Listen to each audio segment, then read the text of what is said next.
This podcast is a member of the Place to Be Nation family. Visit us at placetobenation.com, the only place to be in your pop culture world. Yeah, Frank here, he's got his own billiard room. Yes, it's what do you call it, Kramer? The billiard room. No. The name. The billiard. Not the billiards. It was. Come on, Rudy. What? Come on. We call it the place to be. The place to be. Yes, it's the place to be. Then I shall be there. This is the place to be here tonight.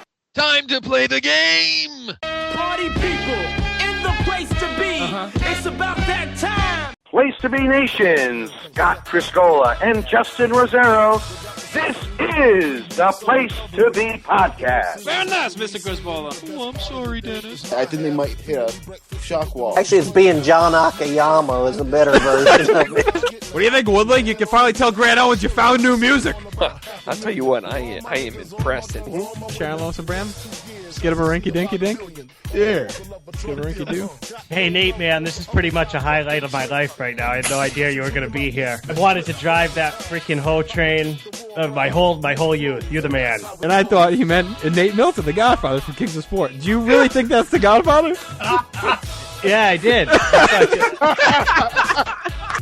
All you have to do is break out that fuck money. I ate the pie. Watch your mouth, you straggler Canadian. That's a bit much. You, who murdered the dog with the sword, and I'm being a little too much. Yeah, I like big dick myself. I was just curious. 5 years! 5 years! We've been doing podcasts. And we have this. This is trash. To do worse than Josh Richard. If you suck, call me gone when I nut. That's the end of us. Get your friend to fuck. Twist and bend her up. You know the deal. Niggas talking real easy on some ballin' shit. That's right. Funny how quick these pricks forget. Acting like I ain't the reason. Place to Be Nation, holy shit, and welcome to episode 400 of the Place to Be Podcast. I am your host, Just Rosero, and I'm going to waste no time tonight bringing in the man who's celebrating our 400th episode together, Scott Criscola. I can't believe it. It's been a rambunctious 5 years. It has indeed. And good evening, JR. I don't have to say what episode it is, obviously. And every time we hit a milestone, we always are like, I can't believe we've gone this far. And the countdown to if this episode is going to be as fantastic as I know it's going to be. Oh, you're already pushing 500. All right. And then we're already going to 5 bills. So well, it's funny because we just did the 5th year birthday. Yep. You know, we talked about that. And that's impressive. Yeah, very impressive. I feel like 400 is more impressive because you can do a show for 5 years, but it can be, 110 episodes. It can be Titans of Wrestling. But no, we're here, and we've done 400 episodes in 5 years, which I think is pretty crazy. A, that we're not sick of it, which is good. B, yes. That we've been able to keep finding the material and keep things going. And C, that I think we've been on the same trajectory quality-wise. So that all said, we do have some guests with us tonight, and we're going to bring them in now, and we're going to take a few minutes to talk a little nostalgia. Then we have a really cool special guest with us, and then we're going to bring in a bevy of staff members from Place to Be Nation. We're going to talk about the WrestleMania match all-time rank list. We have some other treats along the way. So let's go in order for seniority here. Of course, that always means our buddy Jordan Duncan's the first we're going to bring in because he debuted way back in the first season. First 10, I should say, first season. What's up, Jordan? Hey, not much. How are you guys? Good. It's like Raw, where it's pretty much one long season. There's really no beginning or end. And then the rest of these guys, I don't know what order they debuted in. So we'll go Glenn Butler first because we've known him the longest besides Jordan. Glenny, how are you? Hello. I am good. I'm glad to be here. And we also have, of course, Chad Campbell, the great co-host of Where the Big Boys Play, and our dear friend, Chadley. Great to be on season 6 of the Place to Be podcast. The premiere. And, of course, the man that makes this all happen, Mr. Brad Woodling. Brad, how are you? I'm doing great. Episode 225 was my debut, if anybody's tracking at home. Scott used to do that all the time. Remember, he would quiz you? That's one of my memories. This could also moonlight as episode 9 of the Brad and Chad show if we wanted to just throw that up there. So. No, because we're both on the line. We're both on the line. Yeah, it's impossible. We can't do a show together. I can't even believe this is happening. But it'll be like the DVDs from WWE where they have to cut out Jesse Ventura. So we'll just cut out Glenn and Jordan and me and Scott, and we'll just be you guys and me with big gaps in between. Nice. we chose you four for a reason. No, 3, 4. How many's on? One, Jordan. 4. We chose you 4 for a reason.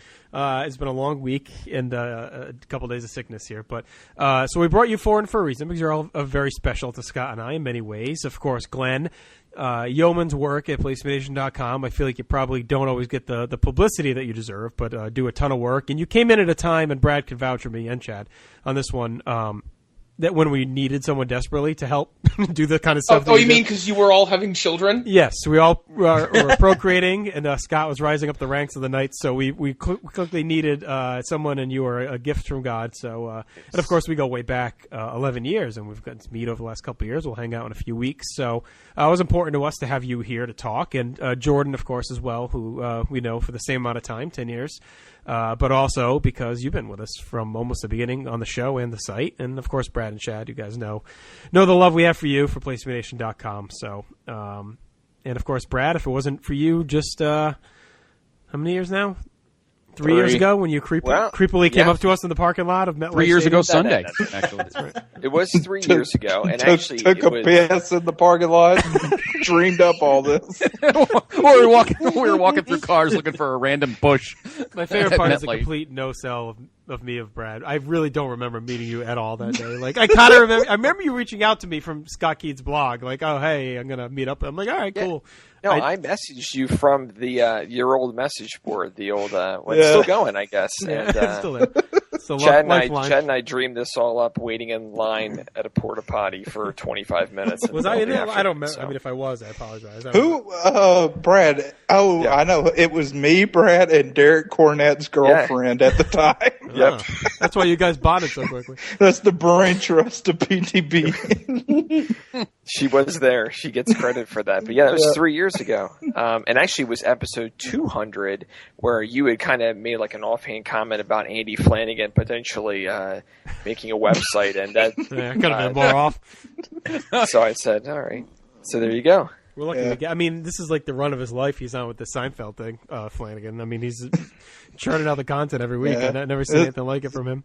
This is why we needed Glenn, because we mistakenly put our trust in the beginning in Flanagan and Jordan. So we needed somebody to step in. Andy Flanagan is an admin on the site. He has never done anything close to administrative. He's an admin everywhere. Facebook pages, the message board. I've never seen him do one administrative. Oh, my God.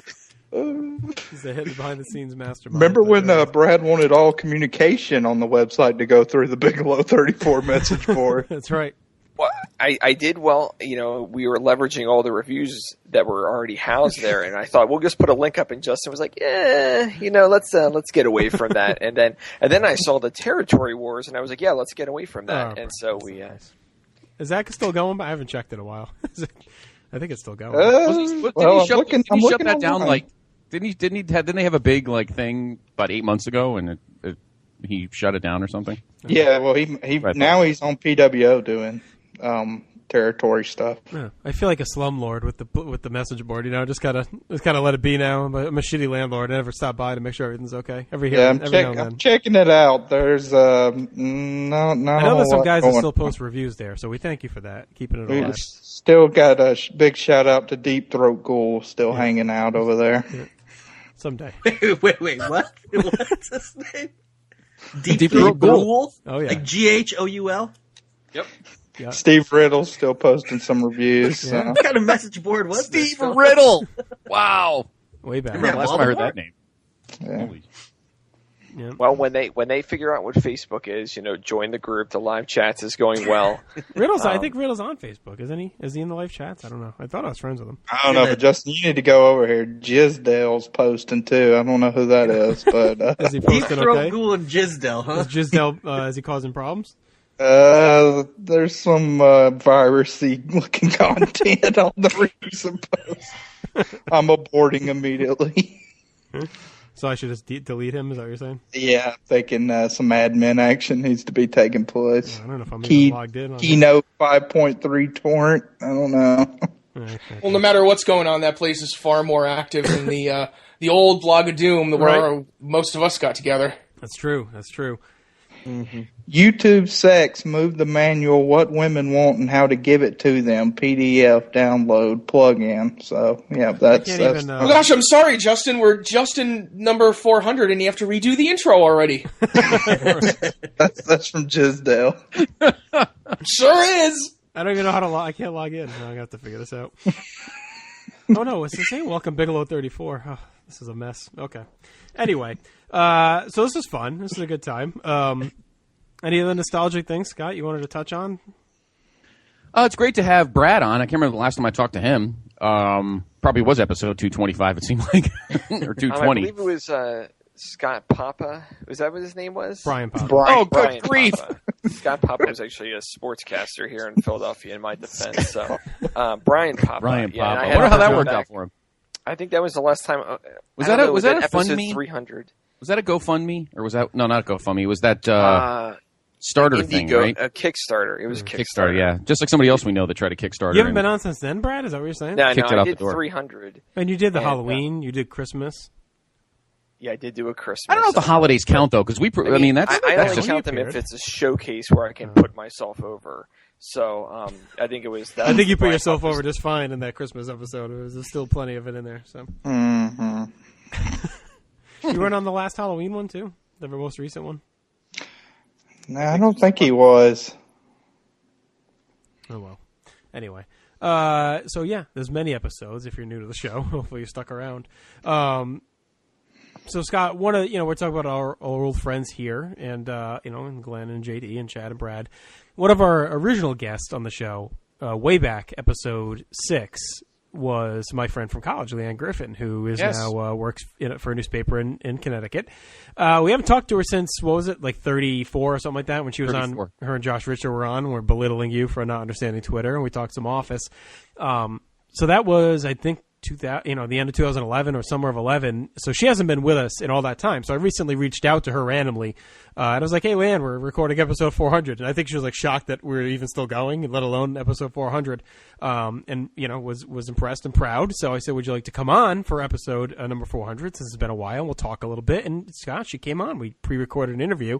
So why don't we take a minute? We're going to pause and we'll listen to Leanne. We talk a lot of cool stuff. We talked some food, of course. We talked Ronnie and Sammi. We talked Hulk Hogan versus Gawker and her thoughts on that, because she wasn't following it all until I said, "Leanne, you should follow this," and then we'll talk about it. And she said, "Okay," and then she had lots of thoughts on it. So we'll pause for that, then we'll take a break. We're going to come back. We're going to bring in more of our Police Nation staff members, mainly ones that worked on the WrestleMania match all-time rank list. Of course, that ran all week leading up to WrestleMania on PlayStation.com, where we ranked all 300 matches. So check it out. Pause this if you haven't yet, because we're going to argue. We're going to talk about our process to how we got to where we got. And there are a couple of hot-button matches that caused a lot of fights. And, Scott, we'll get your weighing in, and Brad and Glenn, since you weren't part of the process, Glenn, if you want to hang around too. And, of course, we'll talk about Glenn's podcast where he shit on everything as well later. So why don't we go ahead? Right. We'll listen to Leanne, and we'll take a break, and then we'll be back. All right, Scott, episode 400 here. Like we promised, a very special guest. And, for our anniversary episodes and our special episodes, we like to dig back into our vault and bring back some fun, guests from years gone by. And our guest here tonight has first appeared on episode number 6. We did kind of a in-depth, chat about careers and TV and food and everything else. And then came back later on, and we talked The Office, and we also spent like 40 minutes trying to teach you Twitter, which still hasn't taken, really. And that was a shit show. So go back and listen to those. Do you have that episode with you, Scott? Do you know what number it is? Episode 6 was the Twitter and freelance writing and Jersey Shore. And then episode 33, which posted on May 24th, 2011. There you go.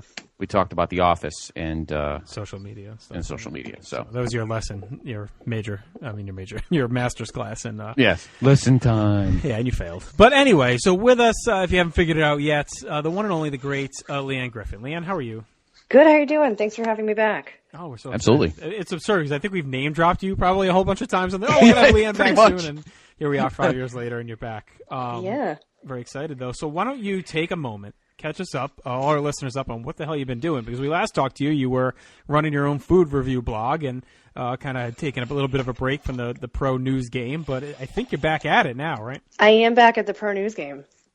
So in the time when I spoke to you last, I was working as a freelance writer. I was working kind of as a regular contributor for the Hartford Courant, where I had started my career in web news.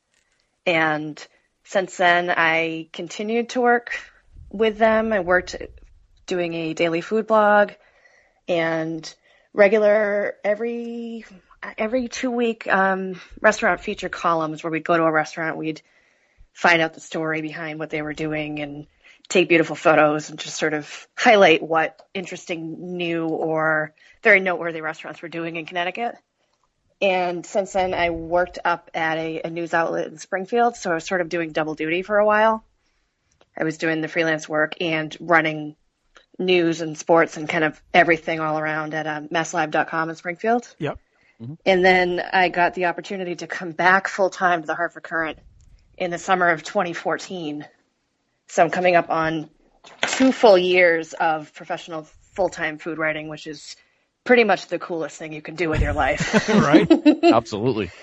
Yeah, it is. It's quite a bit of work, and there's a significant amount of reporting in it, but it's so much fun. I tell everyone we have the best job in the building. I have colleagues that I work with who come out and do photo and video work with me, and we've kind of gotten known in the area, and we've seen a lot of things come and go, but more often than not, just really interesting concepts. And Connecticut is kind of a small market, but it's influenced in quite a few ways by New York. So we have some really talented chefs in the area who are trying some kind of interesting concepts that people aren't even doing in big markets. So it's cool to kind of discover that. And the chefs are very collegial and they help each other out. And it's a cool market to be in. And I think it's overlooked quite a bit, which is unfortunate. But, I think people should start paying attention to what we're doing here. Well, one way you can get them to pay attention is to talk about the link you sent to me from a piece here on the Hartford Courant website that you had sent over, that you wrote about a new place that's kind of a weird, interesting hybrid, right? Barbecue and fine dining. Do you want to just kind of talk about that and maybe, shed some light on some of the culture in Connecticut?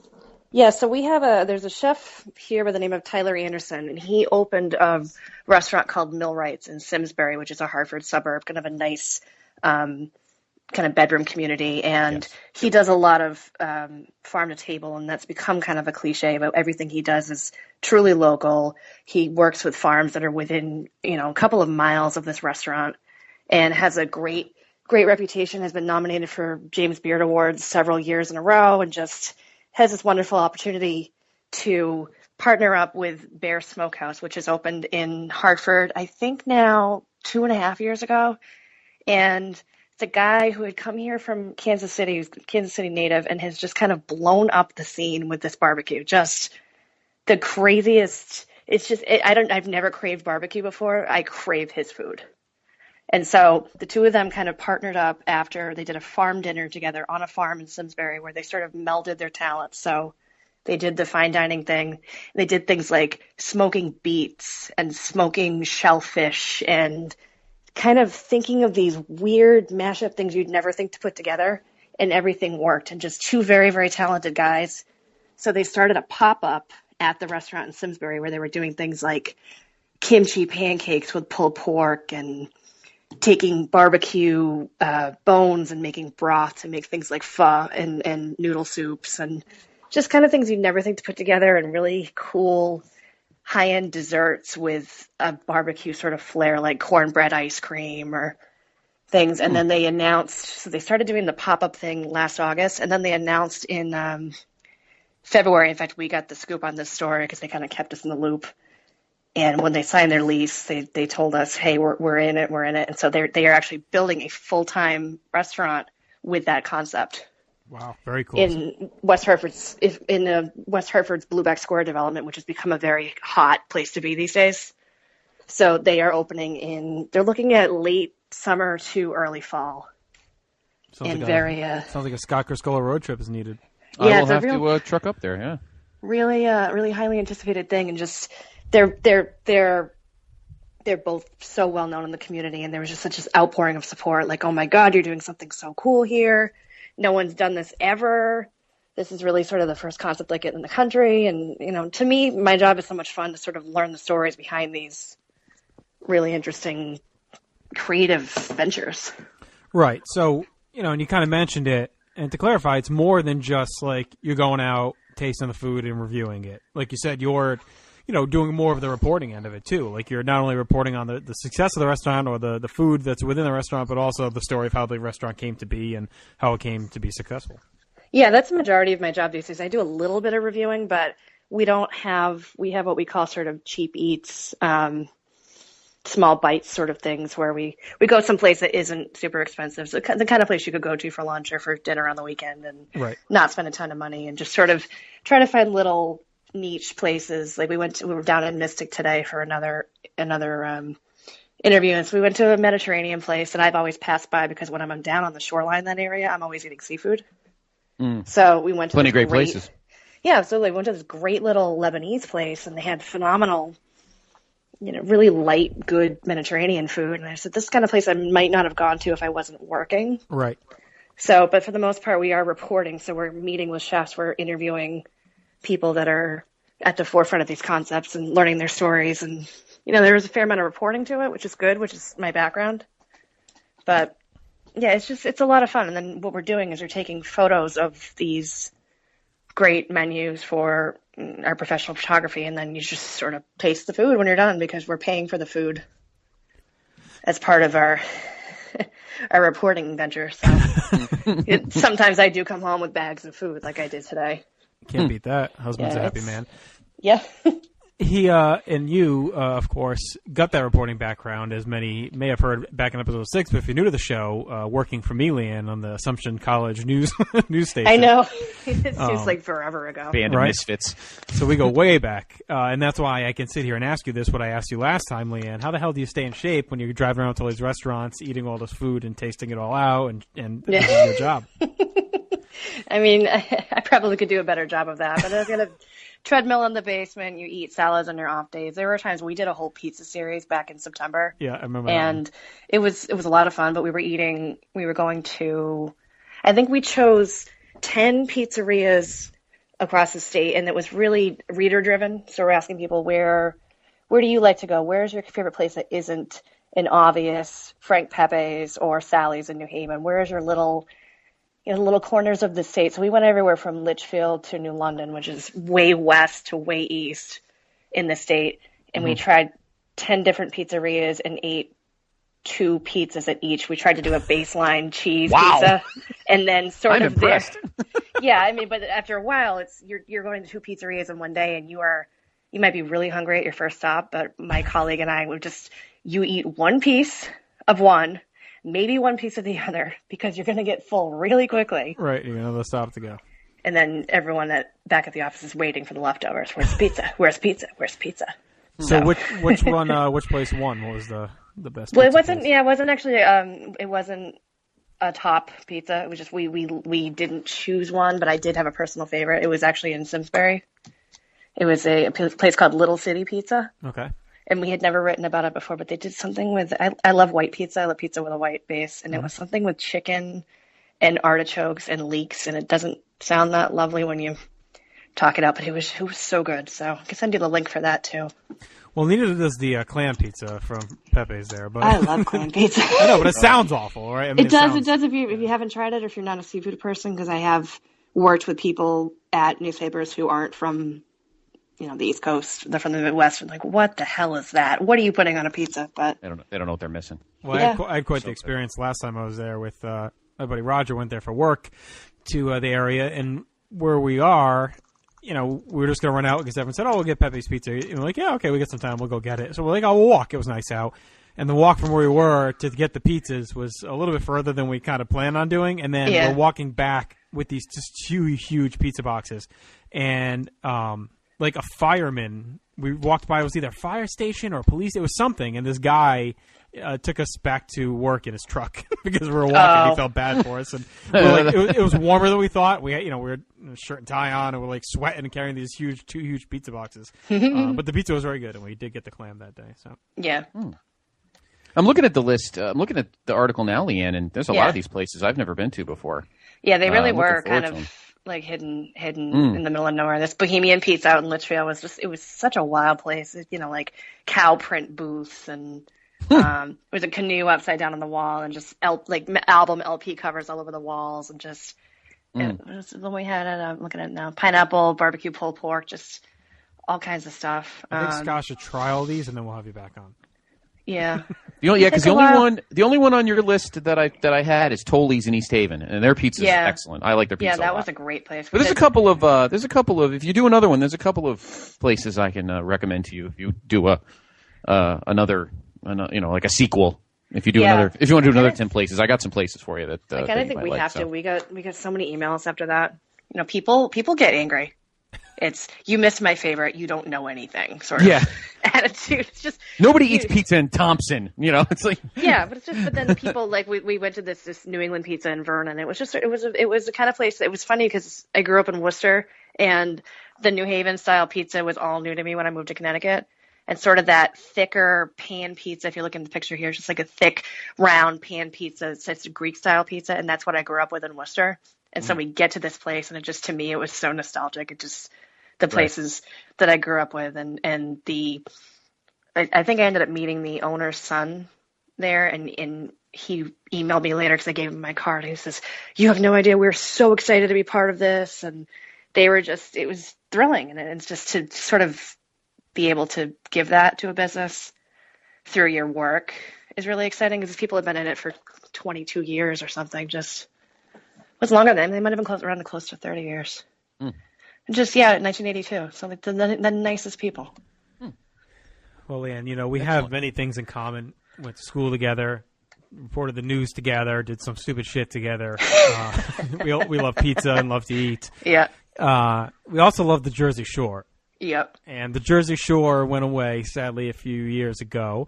But we both used to talk back and forth on Facebook and comment each week about what was going on. And there was a time there where anytime a marathon was on MTV, I'd have it on, maybe throw it on Netflix. And it's cool a bit.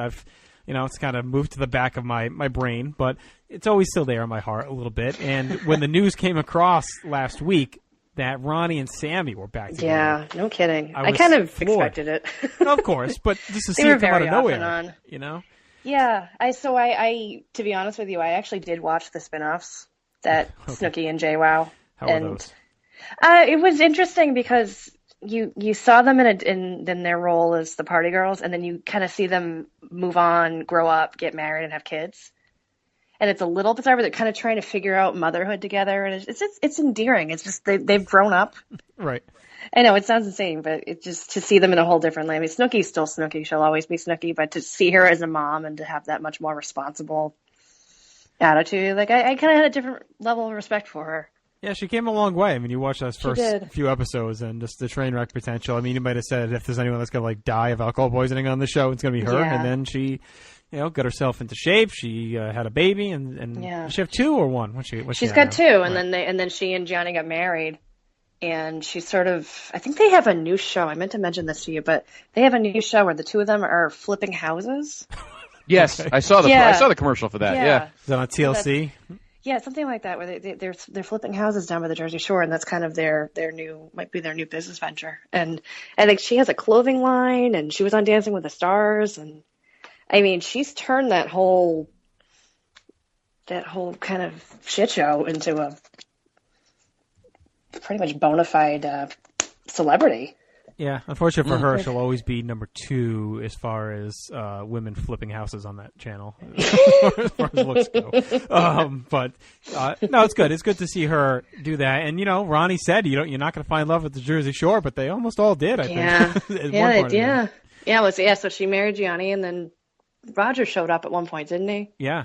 Roger showed up, and then who the hell? Who am I thinking? Ronnie and Sam. Yeah, I can't imagine it'll last much longer. But well, I was gonna say, do you think this was meant to be? Do you think it's like, okay, we faded too much? I'm only getting, $300 a night at the club instead of $5K like I was getting 3 years ago. Let's get back in the news. Or do you think they kind of like, all right, we're in our late 20s, early 30s, and we're not gonna do any better? I don't know. Maybe that's a really good question because everyone has fallen out of the limelight. I think Snooki and Jay were the only ones who had kept doing something.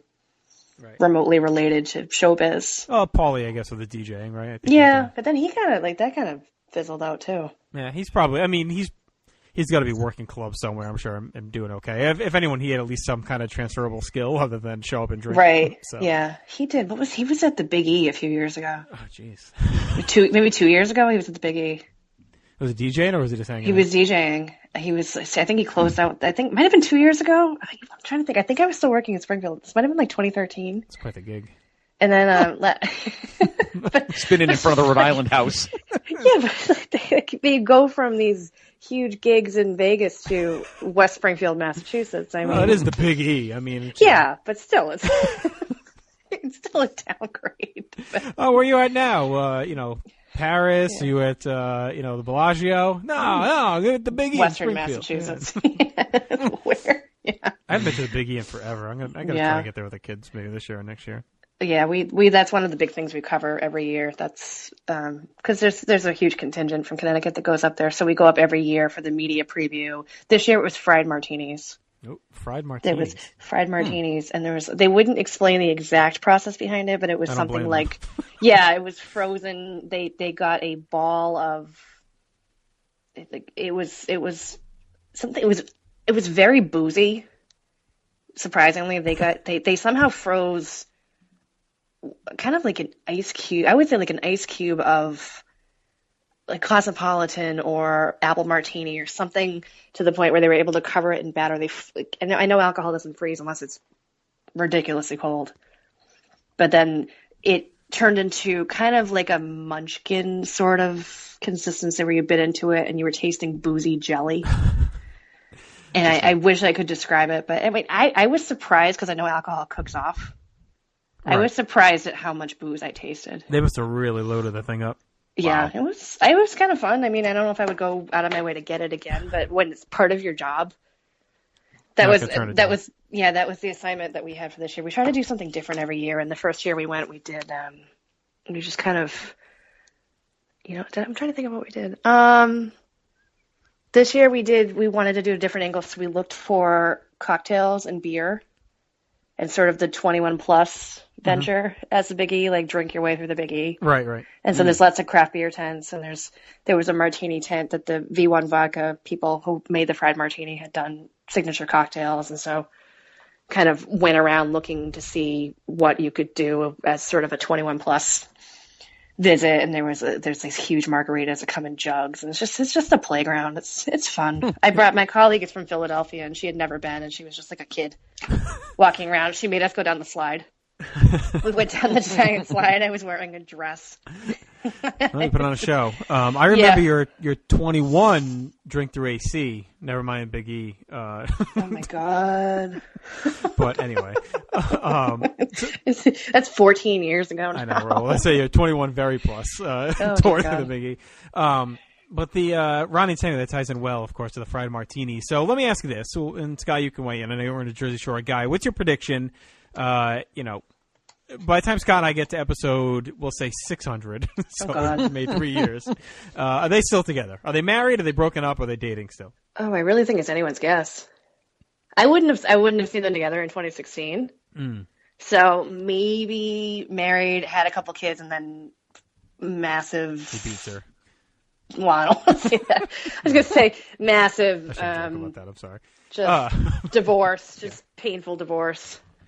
Very painful. I'll say that they're. I think I believe in the love. I agree here. with that. I think they've had their years apart, and they realize that it's not going to get better than what they had at the Shore, and they love each other deep down. And Ron is back. Ron and Sam for life, and there'll be a lot of fighting in there. I'd like to see them work it out. Crazy but kids. It's just you try to think about what they may have done in terms of editing to make that look terrible. But then he's picking up her bed and he's throwing it out on the deck like. I don't know if you broke come back my glasses, Ron. I don't know if you come back from that. I wouldn't. I mean, I just couldn't see staying with a man who treated me that way. But I don't know what she's thinking. It's the Jersey Shore. You never know what can happen. So speaking of you never know what can happen, let's just take a couple minutes here because I alerted you to this Hulk Hogan Gawker court case that was going on. It wasn't really on your radar. Are you glad I alerted it to you? Yeah, I mean, like I said, I was picking it up bits and pieces and sort of seeing tweets and, I don't know if it seemed like so much money. It's a lot of money. And Well, they my gave thought like was- another $25 million the other day for no Yeah. reason, apparently. My thought was, so they said, I'm looking at this article now, and they said that so the total award is $140 million, and that's more than 3 times the company's revenue in 2014. Yeah, they're fucked. If they don't win the appeal, if they can even appeal, I don't know. But if they don't win, they're done. I mean, they're absolutely, because he's not going to see all that. But I thought I read that they were worth like $87 million or something. So that's it. They'll pay him that, and then they're done. Or at least they'll have to declare bankruptcy and go from there. But I mean, they have a lot of sites under the Gawker banner. I mean, Deadspin's obviously the biggest one, but they have a whole shoot of sites, and I wonder how much I'm curious how they've been so indignant to take it down, and their belief that they should be able to print this kind of stuff, freedom of speech kind of thing. But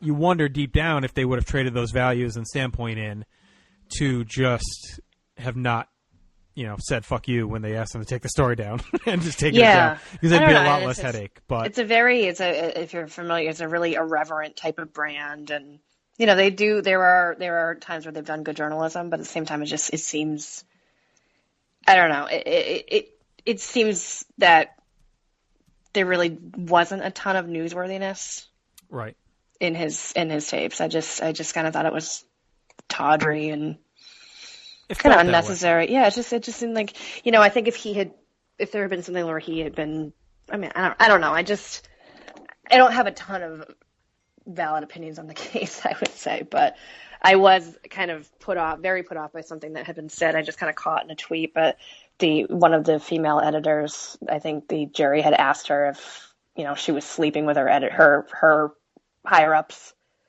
And I didn't really catch the context, but the question pissed me off so much that I wrote to you, and I said, all right, I'm kind of paying attention here. Yeah. It was such a shitty thing to say to a young female journalist. And certainly, we've gotten bits and pieces of sexism in the field, and that just caught me as just like, what was the point of that question? Right. What does this have to do with anything? Yeah, it's just, and then I follow a lot of Gawker and ex-Gawker editors on Twitter, and they Twitter lit up when that was said, and I just thought, like, just I don't know. Yeah, that was worse than when Hulk Hogan differentiated the size of his penis versus the character's penis. Oh, dear God, yeah. I mean, maybe there was a good reason that I didn't. It's absurd. I mean, the whole thing's ridiculous. But like you said, there wasn't much there. It's later on the tapes that leaked out of him being in bed with the all the racist stuff that kind of sunk his career. But he's bounced back. He made back all the money they lost in his divorce and by losing that work. And a lot of people seem to be on his side in this. I mean, some people flaunting the First Amendment stuff, throwing it out there, but where does that stop? Like you said, what's the news in this? It just seems like it's straight up just running it to embarrass the guy. But let me ask you this, and Scott, I know you'll get this reference, and I think I retweeted something where there was a post I saw about this today. What are the chances that Hogan, Bubba the Love Sponge, and his wife are in a hotel room right now, reenacted the Wild Things 3-way with all the money? Oh, God. like what is, is there, I mean, was this set up? I mean, it's possible, right? Yeah, I don't know. I think anything's possible these days in showbiz.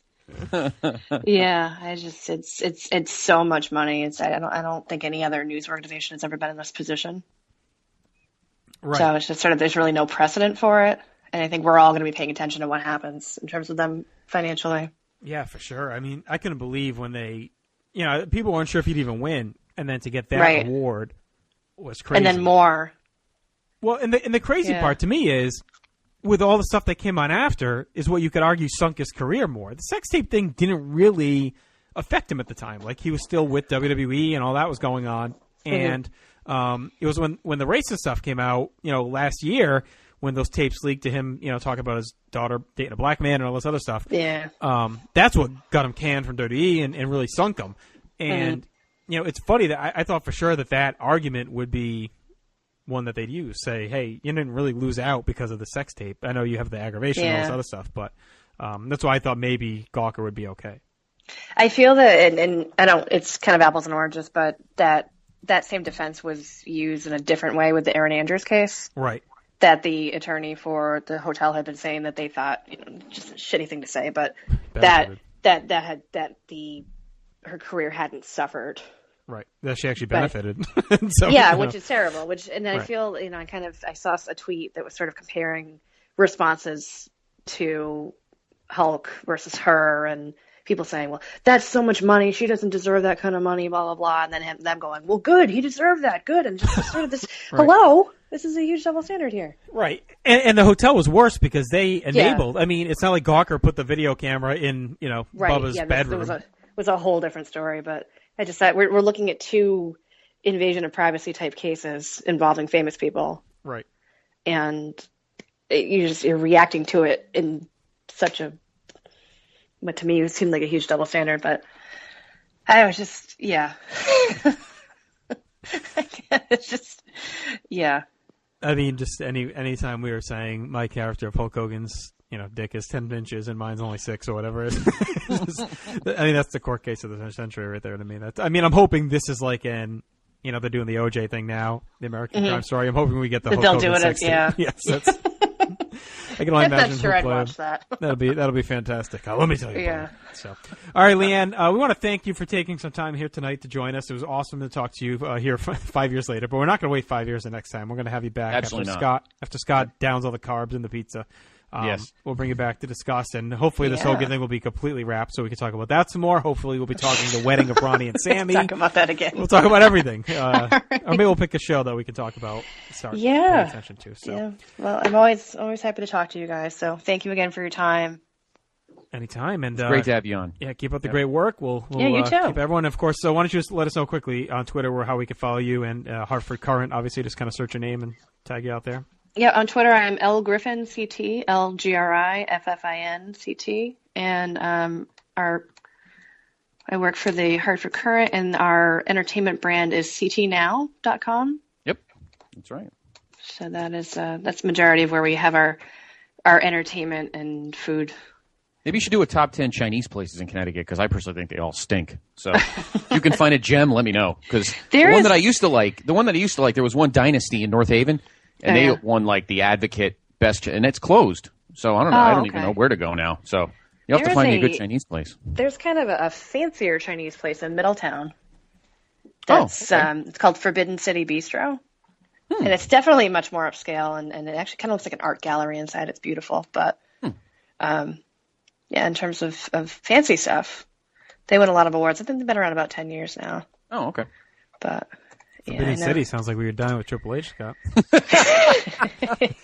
the bistro, Criscolo. All right. That's it. Leanne, thank you so much. We'll talk to you soon. Thank you, guys. Appreciate you coming by. Have a good night. All right, you too. Bye.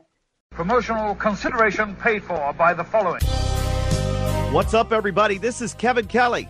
Make sure you check out every episode of The Kevin Kelly Show right here on the Place to Be Nation. PlaceToBeNation.com. The Kevin Kelly Show. Every episode is a winner. At least we hope. That is fine. No, we're not. Of course you had to play that. Grey Goose. Grey Goose. There's not many on.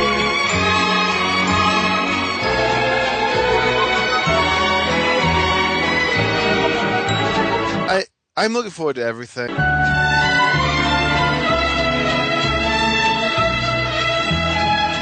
Be racking up any kind of bill. Oh, not too many surprises. You get a martini, you can get whatever you want. Not a la carte. Hopefully, Plax brings out a gun at a club.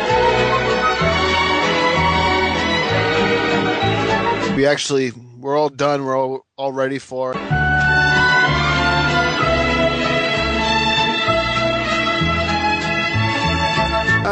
It's a Southern Caribbean cruise. Kevin Ali is a motivator. Is that Muhammad's cousin? Kevin Ali is a motivator. Kevin Ali. Oh. All All right, we are back from break. Hope you enjoyed hearing everything that's going on at PlayStation.com. And, of course, with WrestleMania week here, you should be checking out everything. Of course, you should, if WrestleMania isn't over by the time you're listening to this, you should check out Brian Bayless's WrestleMania preview. We have Stephen Graham's piece on why Shane McMahon versus The Undertaker was the worst booked main event in WrestleMania history. We have some great podcasts for you, as always, including the main event from last night that featured a few of the guys on the show with us here right now. And, of course, Kevin Kelly Show, Dangerous Alliance, all the stuff from this week, Between the Sheets, all the usuals. But one of our showcase pieces of the week was a large group initiative that we started about a month ago. And all the guys we're bringing in here today were part of that process, and that was our all-time WrestleMania match ranking project. So we took all 300 wrestling matches from WrestleMania history. We threw them onto a big sheet, and we used a Facebook page to start, and then we broke down into Google Sheets and went mad from there. And we somehow consensus ranked all of these matches. We argued them out. We went through 15 different methods, and after arguing back and forth how we should rank them, we ended up just going with what we ended up with all the voting. And then big ups to Aaron and Chad and Andy, who I'll talk about in a moment, who joined me in writing all the write-ups, because we wanted to not just post a list. We feel like any site can do that. We wanted to make sure we added a little bit about every match and almost justified why they were where they were, so especially the higher ones. So we thought that was important. So a big thanks to the guys who helped participate in the writing there. And Scott, you weren't part of the project, but I wanted to do it on this show for a reason, because you obviously are familiar with all these matches through our WrestleMania history. And I wanted someone who hadn't been part of the process, who is looking from the outside to both talk about our, help us talk about our process, but also share your thoughts on how you would have ranked some of these top matches or bottom matches as we look through them. So that's your role here. So with us still is Jordan Duncan from earlier, and so is Chad Campbell. They both participated in the project. And also Aaron George. How are you, Aaron? My son, wrong episode. My son died in an accident. Okay. I'm good, guys. How are you? Merry Christmas. Merry Christmas. I feel I'd bring some levity and some talk of death. It's always Christmas time. Sick Canadians.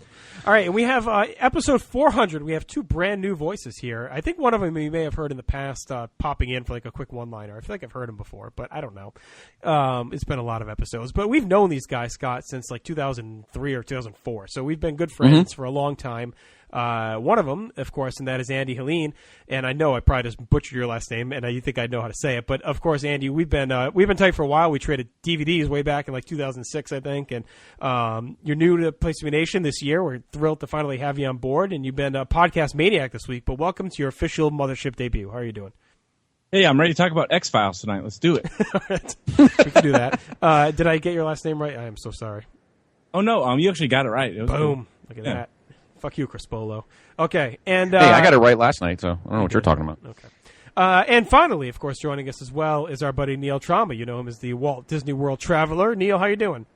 Oh, I'm doing all right. And I have to point out before we even start that the way I got involved in this project was you posting to our Facebook group and saying, we're thinking about ranking every match in WrestleMania history. To which I replied, well, that's incredibly insane, which, I didn't think that was going to be my invitation to join and take part in the insanity, but apparently it was. And it was so insane. Here I am. And then I regretted it instantly because you are a massive outlier in all of this, and you caused Chad and I yanking our hair out as we were doing the grades. Like, this would have been so easy if Neil didn't give this one rank this one first, and everyone else had it like next to last. But I'm such a dick. Such is life. Neil broke math. He did break math. He pissed all over it. So, like I said, we ranked all 300, and part of what we did was we bucketed them under duds, decent, good, poor, very good, great, all time, and then GOAT. And GOAT, we had 13 matches that we considered to be in the running for greatest of all time at WrestleMania. And when we did this, we factored in everything. We factored in work rate, we factored in storyline, memorability,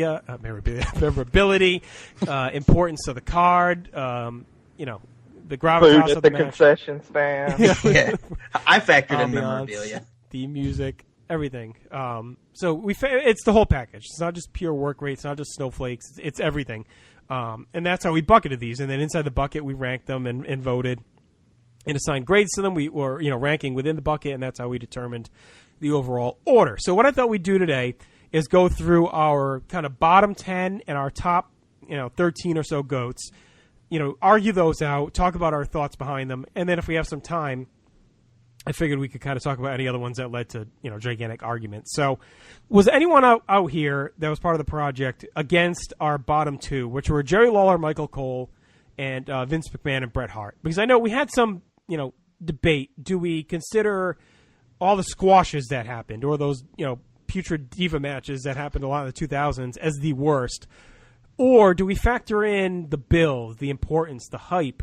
And that's the way we ended up going, because we did get some questions as how could you put these couple of matches at the bottom when you consider there were some really bad just women's, clusterfucks that happened. But, I was fine with the way we went about it. I thought it was right. Did everyone agree here? Anyone disagree?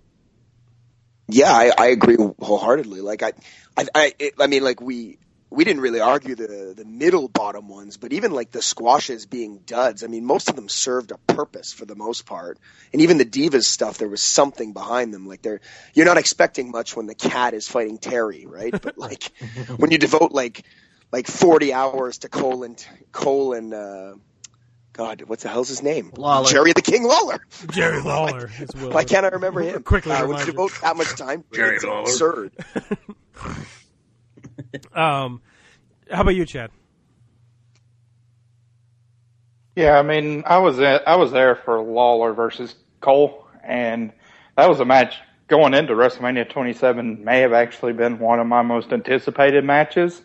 Just because, I mean, Jerry Lawler throughout his career had some really incredible kind of miracle matches with people like the Cobra and Snowman and kind of these under the radar guys.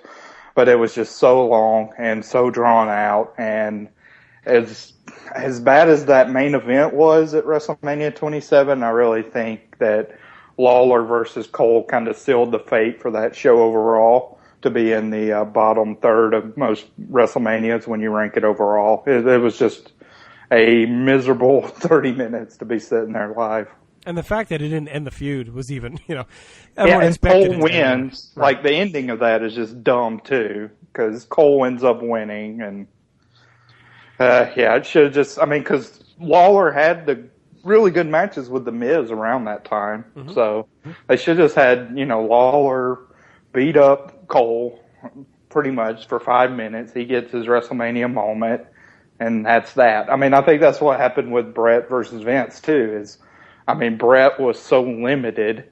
We figured he was going to be very limited, but, he was extremely limited, and instead of them just trying to do kind of a quick squash or something like that, it just became way too bloated. Now, Andy, I know you're, kind of been in and out during some of that time with your wrestling fandom. Were you locked in around this time for both those matches? Were you watching live, or was it something you revisited? And what were your thoughts when we talked about having those as the bottom two? I had Bret and I guess Vince as my worst because, I was super into that show because it seemed like the top four matches, they all had like these huge long-running feuds because it wasn't just Bret and Vince, but they had like Jericho and Edge, and then I think Batista and Cena, and then obviously Shawn Michaels and Undertaker. And then it was just like that match, it wasn't just that Bret was limited, it was just the complete opposite of what they should have done. I almost felt like Vince was like the babyface. I was cheering for him to make a comeback or something. Because he was almost murdered. Right, yeah. And they did swing it. Yeah, you definitely started to feel watching that. You're like, all right, this is like a 6-year-old man getting the piss beat out of him with a chair. It's for as much as he wronged the Hart family, after a while it started to feel a bit much. And at the time too, it felt like, okay, they're writing off Mr. McMahon. And he even said that at the time, like, Mr. McMahon started with Montreal and it ends here at WrestleMania with Bret Hart ending the character. And of course, we eventually see that wasn't true, which I think takes a little sting out of it as well, looking back. Neil, what were your thoughts around these two being last, or were you kind of more a proponent of like the squash theory? I think this could be my one point in the night where I'm in agreement with everybody else that, yep, those two matches suck. Jordan, same? Yeah. And the other thing, too, with Lawler Cole is it's Jerry Lawler's only WrestleMania match he ever got, too. And that's what they gave him. Yeah, and that, even with all, and Chad being there live, even with the way it was all went down, if Lawler just still wins, do you think the taste is different? Even if it's a long match with all the bullshit, if he hits the pile driver and wins at the end, do you think it feels a little bit better? Maybe slightly, but I don't think it matters that much. I mean, I may flip both of them, and then would put like Hart, McMahon last, and even the match like Bossman, Undertaker. But yeah, it was still a bad match. But yeah, Cole winning was kind of like the icing on the cake. That like, oh, you've made us suffer through this, and now you still are going to continue this feud. I mean, what's the purpose? Scott, what are your thoughts on those two being considered, in our eyes, the worst two Mania matches of all time? I mean, Lawler Cole, sadly, I think the reason it was so, you guys have thought about it so badly is because it was intertwined literally in every other feud building to Mania. It's almost like the only build for that Mania that didn't involve the two of them was probably Triple H Taker. It seemed like they kept that one alone. But everybody else, Cole got his, had his heel mitts on, and it seemed like Lawler had to kind of defend it. And so it's like the feud kind of worked its way through all these other feuds leading up to Mania. And it kind of ruined it because you thought there was going to be a big build and you thought there was going to be a big ending, and it ended up not. And I still can't figure out why, even with Austin as the guest ref. I don't get it. As for, I didn't have a lot of promise going into Brett and Vince because Brett really couldn't do anything anyway. So I don't know what anyone was really expecting. It's not like he could actually wrestle, and Vince was obviously at the back end of even attempting to have a match. So I'll be honest with you, maybe just because of the build, I would almost put Brett and Vince lower. Because I don't know what anybody really expected out of both of them. So maybe it was expectations. Well, I think that's why we had it. Well, I think that's why we had Lawler Cole lower, was because people had expectations for that one, because Lawler had some pretty good matches and Cole was doing such great heel work that everyone's more disappointed because they expected it to be better. Whereas Hart McMahon, you're kind of like, well, Brett's in rough shape. Vince hasn't wrestled in a while. I don't think people expected that to be much. I think that helped it slightly.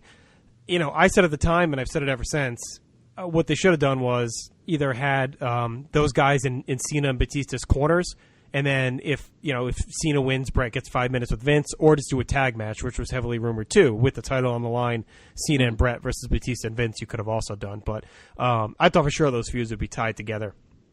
I think in my mind, I had it like.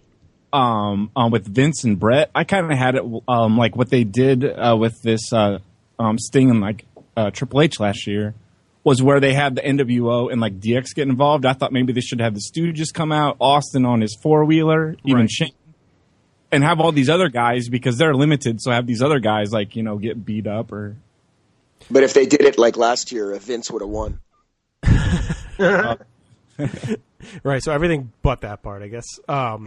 So here are our bottom 10, and we can kind of break it down because there's one right outside the bottom 10 I want to talk about because it was kind of a hot issue on our Facebook page today. So our bottom 10: Lawler Cole, McMahon Hart, Undertaker Bossman, Moolah Velvet McIntyre, Adrian Adonis Uncle Elmer, and if you hear Glenn's and Scott's, and I guess JD, you can speak for them since you were on that one. They're yeah, I did not speak highly of this match though. But it sounds like they were all about Uncle Elmer, so you can fill us in on that in a moment. Terry and the Cat, the Diva Battle Royal. From 25, I believe that was. Tori Wilson and Candice Michelle.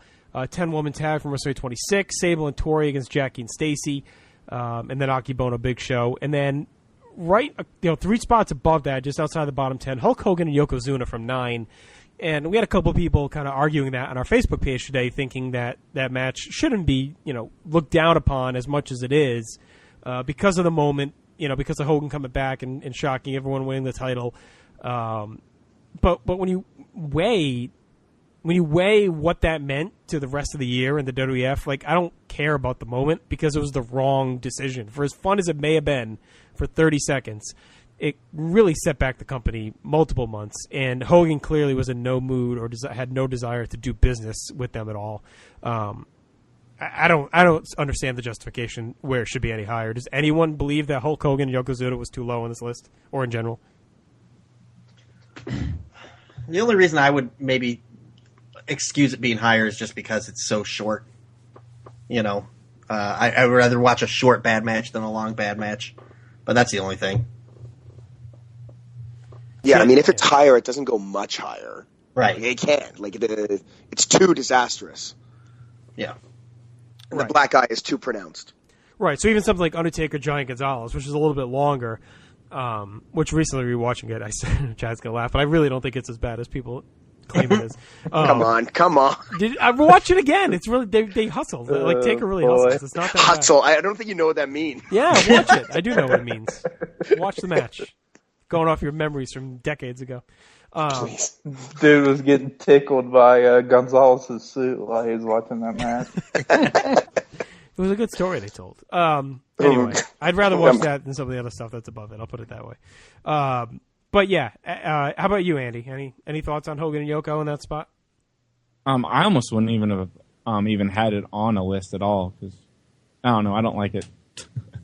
Yeah, I'm kind of in agreement with you there, Andy. I don't even think it should have been on the list when you really think about it. I mean, I guess it has to be because we want to be complete, and it was a match, but we didn't consider Brock against Roman to be one match and Brock and Roman and Seth as a second match from last year. So I almost feel like it's like that. Like this was the 1993 equivalent of a random Money in the Bank cash-in. So, but whatever. It is what it is.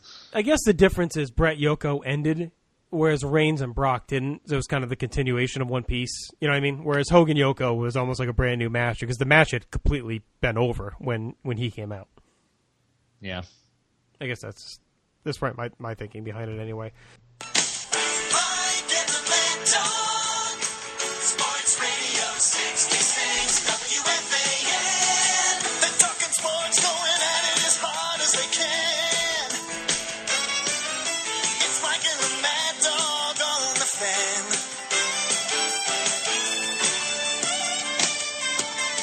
Nothing can get by 'em. Turn it on and try 'em. Mike and the Mad Dog, WFAN.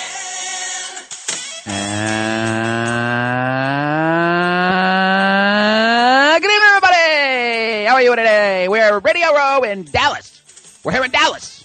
This big building here in Dallas. It's WrestleMania, Dallas. How are you, Mikey? Not bad, dog. Always good to be back here, Radio Row.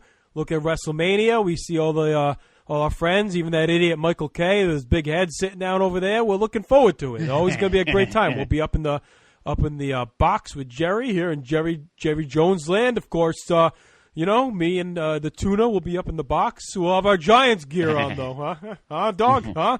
They're not here. They're not here at all. Listen, Mikey. Tonight, Mikey, we're going to be here at this NXT thing. Have you heard about this, Mikey? It's like AAA. It's like AAA for wrestlers, Mikey. It's like going to like Scranton, you know? What do you think? What do you think of these NXT guys? Now, dog. Are we allowed to? Are there lines on this stuff that we can, talk about? Well, I mean, you can talk over under on like durations. What are you talking about? Well, match durations. What's this guy's name? What? Finn? What? Finn Balor. Balor. Finn Balor. Finn Balor. He's like Ukrainian or something. All right, yeah, Finn Balor. Like, what's the money line on this guy? He's like about plus or minus 11:47 minutes, maybe 11:47 at 12:27, something like that. I like Baylor here. He's facing the big fat guy. I don't know. Yeah, I mean, Baylor's got a history of bowing out early in the tournament, but we'll go with Baylor. So, what are the big matches Sunday, dog? We got Roman Reigns. We got HHH. Mm-hmm. Yep, we got an Italian guy and some guy with a big nose. I never heard of him. He's got like now. Shane McMahon, is that Vince's kid? Is that the owner's kid? He's still wrestling? So, yeah. The owner's kid is still wrestling, this guy. Yeah, I mean, he was gone for a while. He was doing like other things. He was like open to like the WHA or like the USFL or something. This is what, the third or fourth Undertaker? It's more like the fourth guy? Like something fifth or fourth. Yeah, I mean, he's gonna be on the fourth guy. I mean, there's no way this is still the same Undertaker from when you should see his hair. Right, you the see guy his on hair. Paul Bearer. I mean, come on, remember him? Those are the days, dog. I mean, those are the days of wrestling. I mean, he was really pale. The stuff they do now, I don't know. All right, why don't we take a few calls and we'll go from there. So let's see who we got up first. We got JD in Detroit. JD, how you doing? Hey guys, big fan. Nice Mickey jersey, Mickey. Yeah, thanks, man. Hey, I got a question about WrestleMania. Wonder what you guys' take is on it. So, the big main event, everyone's talking about interference and who's going to run in the Shane and Undertaker match. I want to know, what do you guys think? Do you think Deep Throat Ghoul is going to interfere in the main event of WrestleMania? This guy, Joe, hang on. Get this guy out of here. Yeah, real good. You stand on the line for 2 hours. Hope you're proud. Hope you're proud. You stand on the line for 2 hours and just to make a stupid joke and get laughed off the air. All right, let's go to the next one. We got a Deep Throat Ghoul. Good dog. Give me a break. Deep Throat Ghoul, that's an actual guy? Oh. All right. Well, Deep Throat Ghoul is a wrestler, I guess, dog. He is. All right. Sorry, I didn't know either. All right, let's go next. We got Glenn in the car. Glenn, how you doing? Hey, Glenn. I'm good. I'm good. Glad to be here. First time, long time. I think WWE really needs an infusion of talent right now because everyone's injured. They're like Tony Romo. It's a good thing they're in Dallas. They're always injured. Did guys get injured in this? I thought it was fake. I thought the whole thing was a ruse. They get hurt? Oh, Mikey, they get hurt. The trainers are bad, Mikey. Glenn, something's going on. They're always hurt, Glenn? Is it like, storyline hurts? Can't teach a guy how to fall. You want to teach a guy how to fall? You think you can teach a guy how to fall? Do they try and teach him how to fall? I don't know. I've never been to the training thing. I have no idea how this works. You can't teach him how to fall. I don't get it. They fall. Mikey, they fall. It's like high. I mean, high. We're not talking like Lutez, Lutez. Remember he used to play for the Dodgers, Lutez? So dog, I've been reading up on this website, Place to Be Nation, right? So I've been reading this thing, and they got all these pieces, right, about, I read this piece by this guy, I don't know, he seems okay, he seems a little dense, a Stephen Graham guy. So I've been reading up this piece, and it's all about Shane McMahon, the owner's son, and The Undertaker. So I read up to see what this feud and this match was all about, and I'm reading it, and they got this thing of this lockbox and this hatred, and then they're fighting over the company. What are you doing? This is the main event of WrestleMania, fight over the company? What happened to the titles? Haystack Calhoun! How do you do that at the biggest show of the year in Dallas? What are you going to do? How do you have a match about a lockbox? Did he coach UConn, Haystacks, Calhoun? It makes no sense. He retired. Fight over control of the company. Give me a break. I think he retired.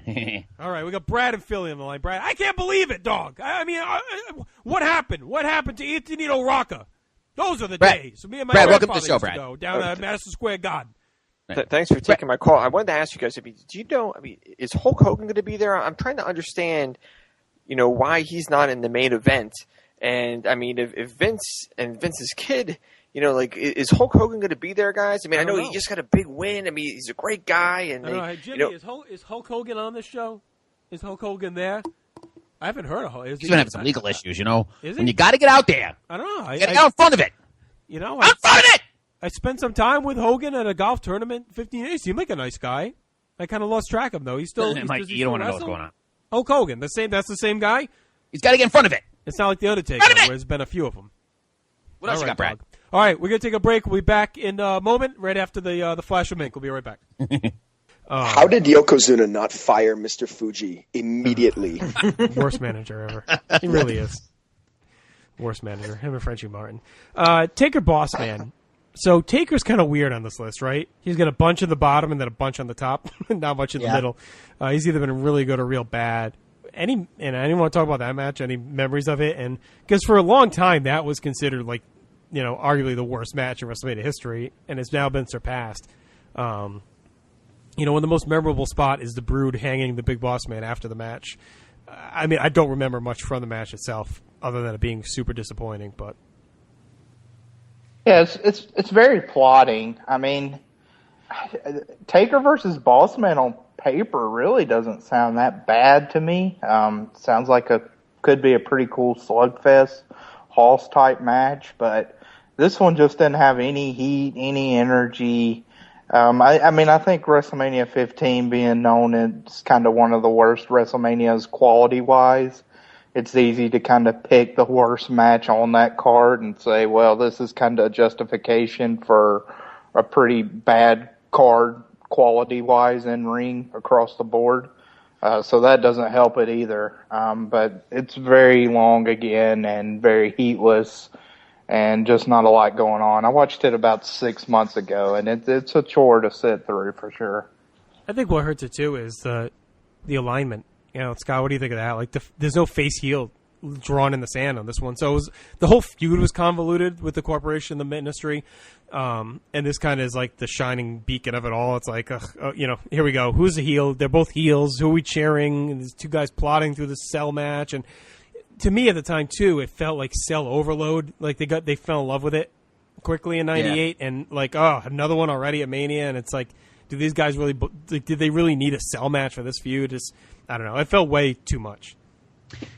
Yeah, I think they wanted something that had a good visual, and that match, the Cell at the time was a shiny new toy.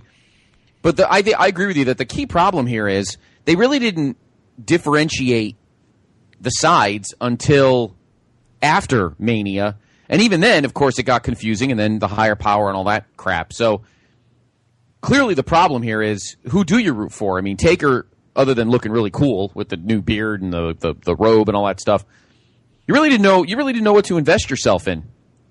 And like Chad said, you were hoping for just two hosses pummeling each other, and that didn't even happen. And then hanging Boss Man off the roof, and it was not good, and it was nothing. Nothing could have been done because the feud hadn't really been established yet for something like that seemed to be a highlight match, ended up not being because it was so confusing in terms of who to invest yourself in. People I think just rooted for Taker because it was Taker. So. Anyone else have any other thoughts on Taker, Boss Man? Well, it's just funny because go on. Oh no, so I was just going to say that we don't need to dwell on it too much, but that's one where the Cell that it really did hinder it because they probably could have hidden Taker and Bossman's weaknesses there with a lot of brawling around ringside, run-ins from random ministry and corporation guys, but instead they, like you guys said, had this fetish about putting the stupid Cell up, so now you lock them in the thing and all they can do is plot around. Although it does lead to one of the great moments ever in commentary in WrestleMania when Michael Cole comments that one of the main dangers of the Hell in a Cell is you could get your finger stuck inside the fencing, and King totally calls him out on it after what we saw in every other Cell match, but great moment there. That's the only reason why I would put it maybe a step higher than it was. It might be better than the Uncle Elmer match just for that reason. The interesting thing with the Cell too, not only like you said, hindering it along the lines of not allowing them to do more bells and whistles, but also the fact that it raised expectations because all the Cell matches to that point, sure, which have been Shawn and Taker, Foley Taker, and then a couple thrown in on Raw, had all seen some pretty wild stuff. So you're kind of like, all right, well, it's Taker Boss Man, but the Cell means they're going to give us something crazy, and then they just didn't. It was just a boring match inside steel. So that really hurt things. Jordan, we mentioned the Glenn Butler show, him and Scott that you joined, Scott Butler. The Descent, the all-time match ranking Descent show. And what they did was they broke down the list and kind of gave their thoughts on it and why they thought we were wrong in many spots. And one of them seemed to be Scott's infatuation with Uncle Elmer and the love he had for him. This is from what I could glean from the chat. I haven't heard the show yet because it just went up today. But tell us a little bit about why the argument exists for Uncle Elmer to be up higher on this list instead of where he belongs in the bottom 10. Uncle Elmer is actually their birth father. No, that's not it. No, it's really just a simplistic explanation that Scott made. Now, Glenn did not support this in any way, but basically, Scott's first memory of professional wrestling was Uncle Elmer. And he stuck with it, the first match you ever watched was an Uncle Elmer match where he just kept smacking some dude around with his big gut, and it was his favorite wrestler from then on. God. That's about it. You feel a little less worse, Chad, about my enjoyment of Undertaker Giant Gonzalez when Uncle Elmer was this guy's first love? I don't remember exactly, but I think he said it would be in his top 50 matches. Oh my Lord. Come on! And he had so many that, of the top ones that wouldn't make his top 250. Wait, hold on a minute. Top 50 ever? Top WrestleMania ever matches. Yeah. Uncle Elmer and Adrian Adonis in the top 50 greatest matches ever in WrestleMania history. The Butler brothers have their own unique tastes, and that's what I love about them. So. Yeah, that opinion is almost as preposterous as thinking that Hogan versus Andre is a great match. We're getting there, Chad. Teasing the finale. I think Elmer Adonis is too high on our list. I don't know. Well, the funny thing is he's discussing the match. He points out how Uncle Elmer, it's like 2 minutes long, and Uncle Elmer falls down throwing a punch. And he points out as the positive of the match. That Adonis has to stall while this fat schlub gets back to his feet. Yeah, think about Adonis is not the fat schlub in a match in 1986. Right, he was the workhorse in that one. I hate the Hillbillies. Oh, I hate Elmer. I hate them all. Well, that's some northern bias coming through. Top 50? No, I think that he said something along those lines. He said that about a few matches. I may be Don't wrong. bail him out. Don't bail him out, Jordan. Don't bail him out. I mean, there's. I'm going to have to invade the Butler show. So our number 50 match is Diesel and Shawn Michaels from WrestleMania 11. So he thinks he's at least better than that. If I may say though, if you've listened to it, I listened to it. I really liked the show, but he hadn't watched that WrestleMania. Oh, okay. So obviously it would go at the bottom. This also could be like the latest rank and file where Jordan had 25 title changes in his top 10. That's true. All of them made my list. All the ones that you thought should have been on there were on mine. Yeah, and he didn't even have a list, so that was even more of a conundrum. All right, I'm going to tell everyone our top 13 here because I think this is where we're going to really get into the debate. And this is the matches that we consider the GOAT. And the one right outside looking in, which drew some ire from a poster on Graham Cawthon's Facebook page, was Shawn Michaels Kurt Angle. That was our number one non-GOAT match. That was right below the cut line. So, Chad and Stephen Graham are grinning and making out in the tree after hearing that one. So that didn't quite, reach up. That was right below. So here are our GOATs. We had number 13 was Roman Reigns and Brock Lesnar from last year. And I think that one probably brought some of the most, I don't want to say snickering, but I've seen comments about how could you have that there, but also within our own group kind of debating where that fits. I mean, some people had it as high as, they were saying top 3 or 4. If you heard the latest Dangerous Alliance, Will had it. We ranked all the WrestleMania main events, and he had it. I think was it number 1? I think it was his number 1. He had it number 1, yeah. Yeah. So, and then we had Hulk Hogan, Ultimate Warrior at number 12. We had Daniel Bryan, Triple H at 11.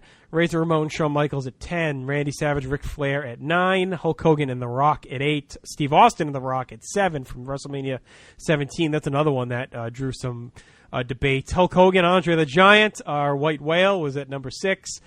Randy Savage, Ricky Steamboat at 5. Brett versus Owen at 4. Undertaker, Shawn Michaels from WrestleMania 25 at 3. Warrior Savage from WrestleMania 7 at 2. And then Bret Hart, Steve Austin from WrestleMania 13 was our greatest WrestleMania match of all time. So there were a couple of debates that we saw from readers out there. One was around, Savage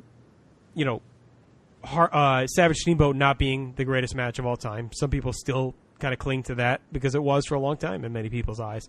The biggest argument we had within our group was the placement of Hulk Hogan and Andre the Giant, and a couple other ones like Randy Savage, Ric Flair was a debate. And then, we pretty much knew our top 1, but we did have some discussions whether Ultimate Warrior and Randy Savage should be our greatest WrestleMania match of all time because of the story involved with it. It fell second, not by much, but that's where we landed. Andy, when you look at the top 13, what was your biggest gripe on the list? And what was the one match that you were kind of like, you felt should have been maybe higher or lower that we ended up kind of going against the grain for you? Well, one that I felt kind of should have been lower, but I didn't really argue, was last year, the Brock and Roman match. I thought it was really good, and I even liked the cash-in at the end. But I think it's kind of too early to say if it's like, greatest of all time. So anyone want to speak up? We don't have Mark Claire on. I think he was the biggest proponent of this match. He's the one that wanted it like even way higher. But anyone on here feel that it was too low, or do you think is everyone agreeing that it was kind of either properly rated, or with Andy that you thought it was too high? I'd have it at number 6, personally. Just on my personal list. I think it's my favorite main event in WrestleMania history as far as the last match as well. And I think it was just a brilliant battle that really, towards the end, and I'm someone that doesn't actually like the cash-in and think in retrospect it looks even worse than it did last year after the event. But towards the end where Roman makes his comeback, I think that match kind of reaches a visceral hatred level that really few matches in WWE history have reached. Kind of compare it to Randy Orton versus Mick Foley at Backlash 2004. I think there's that kind of that palpable hate that you get from both people, and really feel like Roman Reigns is overcoming the odds and is kind of rocking this beast that had looked unstoppable up to that point. I mean, Brock, for all his faults, since he lost to Triple H at WrestleMania 29, had been booked really damn well for 2 years. And Roman, throughout all the crowd backlash as it was going into the waning moments of the end of that match, the crowd was starting to rally behind him when he was doing that great flurry of punches and Brock was staggering around. It was an electric moment, and that's just a match that really hit me emotionally and felt like a battle. Really shocked me. I mean, I thought it'd be good to very good going in. I didn't think it'd be garbage. But I never thought it'd be like like for a star rating for me, it's 4 3/4, and that's something I never would have dreamed going into the show last year. And you almost have to wonder too if, looking back, do they really regret just putting the belt on Reigns going off of that match? Right. Saved them a lot of the hassle that they ended up going through. Right. Through the rest of the year. Scott, looking at this, where would you have had Reigns and Lesnar a year later? Would it have checked in this high for you, or do you think it's kind of appropriately rated? Appropriately rated? I would not have had this match as a GOAT. I probably would put it lower all time, higher great. Match didn't blow me away. It was good. Great, borderline all time, but I would not make it a GOAT. I would have moved up. There's at least 3 choices in your all time group that I would have put up in the GOAT. What are they? To replace it. I would have put Benoit, Triple H, and Shawn. I would have put the Taker Shawn sequel, and I would have put Batista Taker from 23. All right, so let's talk about those 3. Anyone want to, does anyone vouch with Scott that one of those 3 or all those 3 should have been higher into the GOAT category?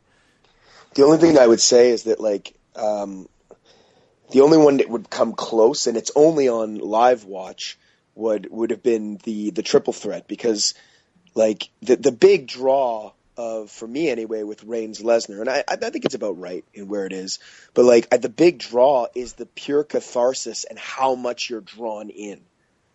And I think only Benoit's win at the time had that level of commitment on as pertains to me as a viewer. Undertaker and Shawn is great, but you're not on the edge of your seat as much as the other 2, I feel. I also agree that the 3-way should be higher. I think what really hurts that is the obvious, the whole Benoit situation. And I mean, honestly, I'm just asking you guys, how many of you guys have even rewatched that since Benoit, or especially have you ever sat down and said, I really want to watch that great 3-way? And probably nobody's ever going to say that. So I think that hurts it, because you've seen so many of these great matches so many times that it just makes them seem better in your eyes. Yeah, I mean, go ahead, Aaron. Well, I was just going to say, I think when we're doing a list like this too, though, it is really important to try to contextualize it by remembering how you were feeling watching it. I think that's actually very important. So even if you are rewatching it, I think you have to give value to the mark out moment of it. Right. I think that'll come into play later when we talk about Hogan Andre, but go on. I mean, if you're going, if you watch this match now and go in with the fact that Chris Benoit's a murderer, I mean, It should be the worst match on this list, because whatever. But yeah, there's no doubt that when the match took place, that I actually watched that WrestleMania at a Hooters, and I mean, it felt like a culmination of your life as an internet wrestler. We do not want to know what was culminating in Hooters. Culmination of Chad becoming a man. With Deep Throat Ghoul right beside me. It was a culminated right when he was tapping out. Thanks for running my moment. My internet wrestling. You get plenty of moments. What a shit show. Yeah. Well, I mean, Scott and I were there at that one, and it was awesome. I mean, it was a super memorable moment. But when I look at the 15 above it, I do think there's just it has nothing to do with what happened after. And I mean, I have rewatched it since a couple times, mainly for Scott and I when we did the podcast.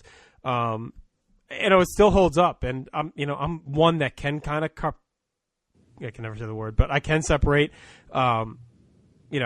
what Benoit did with watching his matches. Like, I'm not a fan. I don't live to watch Benoit matches, but for the fact of doing our reviews and podcasts and stuff, I could put it on and be fine. Like, it doesn't mess with me too much. I just think there are some holes in that match that keep it there. I think there's some slow spots. I think there's some kind of wonky spots. The pure emotion, and I think it's curious because another match that we really debated heavily was Daniel Bryan and Triple H. I think there's a lot of the similar emotion there where he finally beats Triple H and moves on to the main event, and also him, Orton, and Batista. Where does that fall into line? Because you can say in many ways it's 10 years later, almost the same situation to Benoit, Triple H, Michaels. You finally have Bryan breaking through the glass ceiling. You have it against two established guys that the crowd just did not want any part of. It was this awesome celebration moment, and it's jarring because to see where Daniel Bryan's career, not that it went to the point that Benoit's did, but still didn't end well after that, and that they were exactly 10 years apart, and they were this big crowning moment. It's kind of weird in many ways to see where they both ended up after those moments. But what do you? Well, I think I'm sorry, I didn't mean to cut you off. I think the interesting comparison with Triple H Bryan is Hart. Yes. I think that's the really interesting one that I don't hear talked about too much, and I think they're a lot closer than people want to admit. Like for me, on any given day, I might put one above the other, and I know that kind of sounds crazy, but like just the stakes and the crowd and like just the atmosphere of Bryan, Triple H, and Stephanie screaming at ringside like no one does it like you, and like she's just so gross, and it just adds to such a wonderful atmosphere. Like, I think it's so gross. She is like she's got this smarmy sex look, like nobody does it like you, and she's wearing that tight skirt, and like the steroids are popping out of her face. Like, and then it was time to culminate. I always remember them doing the little nose thing at the beginning, her and Triple H. All right, kisses. I want to go around the horn. Triple H, Daniel Bryan, Bret Owen. Those are your two matches. You have to put 1, 2, not number 1, number 2, but rank the two of them. Tell me which one you advocate for over the other. So, Neil, let's start with you. I'm going Bret and Owen higher just because Triple H and Daniel Bryan was kind of a foregone conclusion. Everybody knew pretty much that Bryan was winning it. And, I mean, I became a fan in 1993, so Bret and Owen was like, I've seen that match 500 times, so that's just my childhood right there. Yeah, and that was the argument, too, that, when we were debating those two that I was making as well, was that Owen's win in many ways, I don't want to say meant more, but it was definitely a bigger surprise. Like, going in, I think Bret Owen seemed like it was going to be like Daniel Bryan, Triple H, where Bret would win, no surprise. He'd move on and then fight for the title in the main event, and that would be it. I don't think anyone, unless you were super in the know or just on a different level of smart fan thinking in 1994, saw an Owen push coming. To me, it felt like a time-filling feud to get Bret to Mania, and then he would just dispatch of Owen and go win the belt. So that was my reasoning because I had it higher too. How about you, Andy? I'm just like Neil. WrestleMania 10 was like the first WrestleMania I saw on pay-per-view, and Bret Hart was my guy, so I have to go with that one higher. Just because of I'm so connected to that show, I guess. JD? I'll go the opposite. I'll put Triple H and Bryan higher. I think it feels like a bigger match. I think that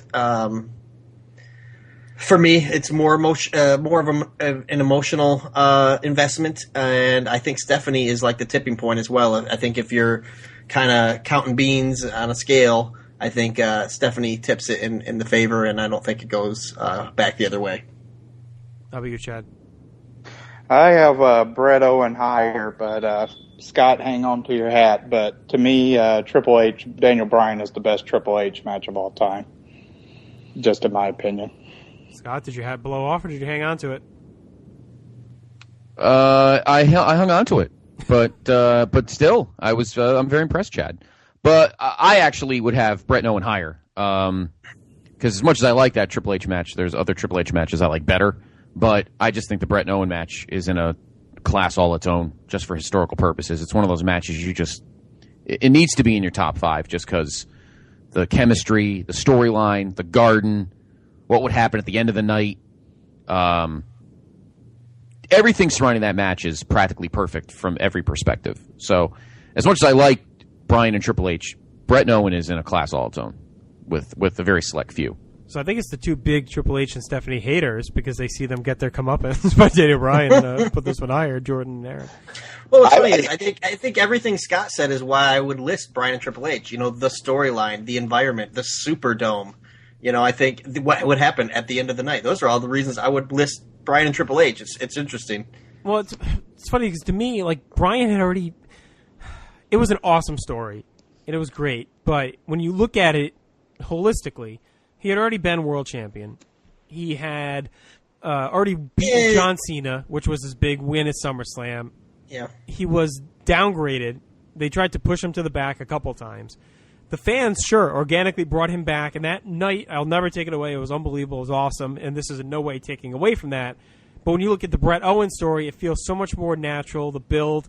Owen had never reached that point, and it made him a star. To me, Daniel Bryan was already a star. Even if he didn't get that moment at WrestleMania 30, look what the crowds did. Like he was already a star in the fans' eyes. When you look at that Rumble, the Raw in Providence, of the cage, like he was already there. This made Owen Hart. Now you can say, well, what did Owen do afterwards? Well, I mean, it established him as a main event player for years to come and set him up to be one of the biggest players in '97 in the Hart Foundation. I mean, you can say he did more with his than what, unfortunately, Bryan ended up doing with his win. So, you know, snapshot in time, it's an awesome moment. But to me, when you look at the organic build of Bret and Owen that started a Survivor Series, goes to the Rumble, Bret refusing to fight his brother, he finally gives in, and then Owen fucking beats him on the big stage to make his name. Like, not only does he finally beat his older brother that, in his mind, had held him down all these years, he does it on the biggest stage of the the biggest stage of his career for the biggest win of his career, and then sets him up immediately as a world title contender, too. Like, to me, that was, when I put that all together, the whole package just meant a little bit more to me than it did for the Bryan Triple H. See, it just depends on if that legacy of Owen, which is you're correct on, which I think you're correct on, is worth more than the total package of that match. Because I went through I was starting to build something earlier in the year, and these were two matches I was looking at, and as I was looking at it, it was like, okay, crowd, it's got to be the Triple H Bryan. Stakes, it's Triple H Bryan. Storyline, it's very similar, like in terms of like where it is. What it impacted on the rest of the show, it's the same. And then the in ring is to me like is very similar. They can't be any more different as matches, right, but they're very similar. So it's like, what do you personally value more? You know, like, and that's why I kind of go back and forth on them, because I love Bret and Owen. Like, it's one of my favorite matches of all time. But the amount of the fact that crowd was so rabid, and so on the edge of their seats, and that match mattered so much. Whereas, like, the Bret Owen match, as much as it wasn't a foregone conclusion, it also didn't matter. Like, it didn't, like, I mean, yes, it built Owen long run, but, like, there's not really any stakes in that match, short of pride, which means something, but, like, it's not the same as the guy fighting for the belt against, like, he beat Cena, but Triple H was his enemy. Right. And that's what propelled him forward. And I don't know, like, I don't know if I'd actually advocate that I don't know if I'd put it ahead. Maybe not, but I just think they're really close. Oh yeah. I mean, I think, I think by the time we really get into the heavy debate on those two, we had gone too far down the process that we had done. Yeah. To say it should be higher.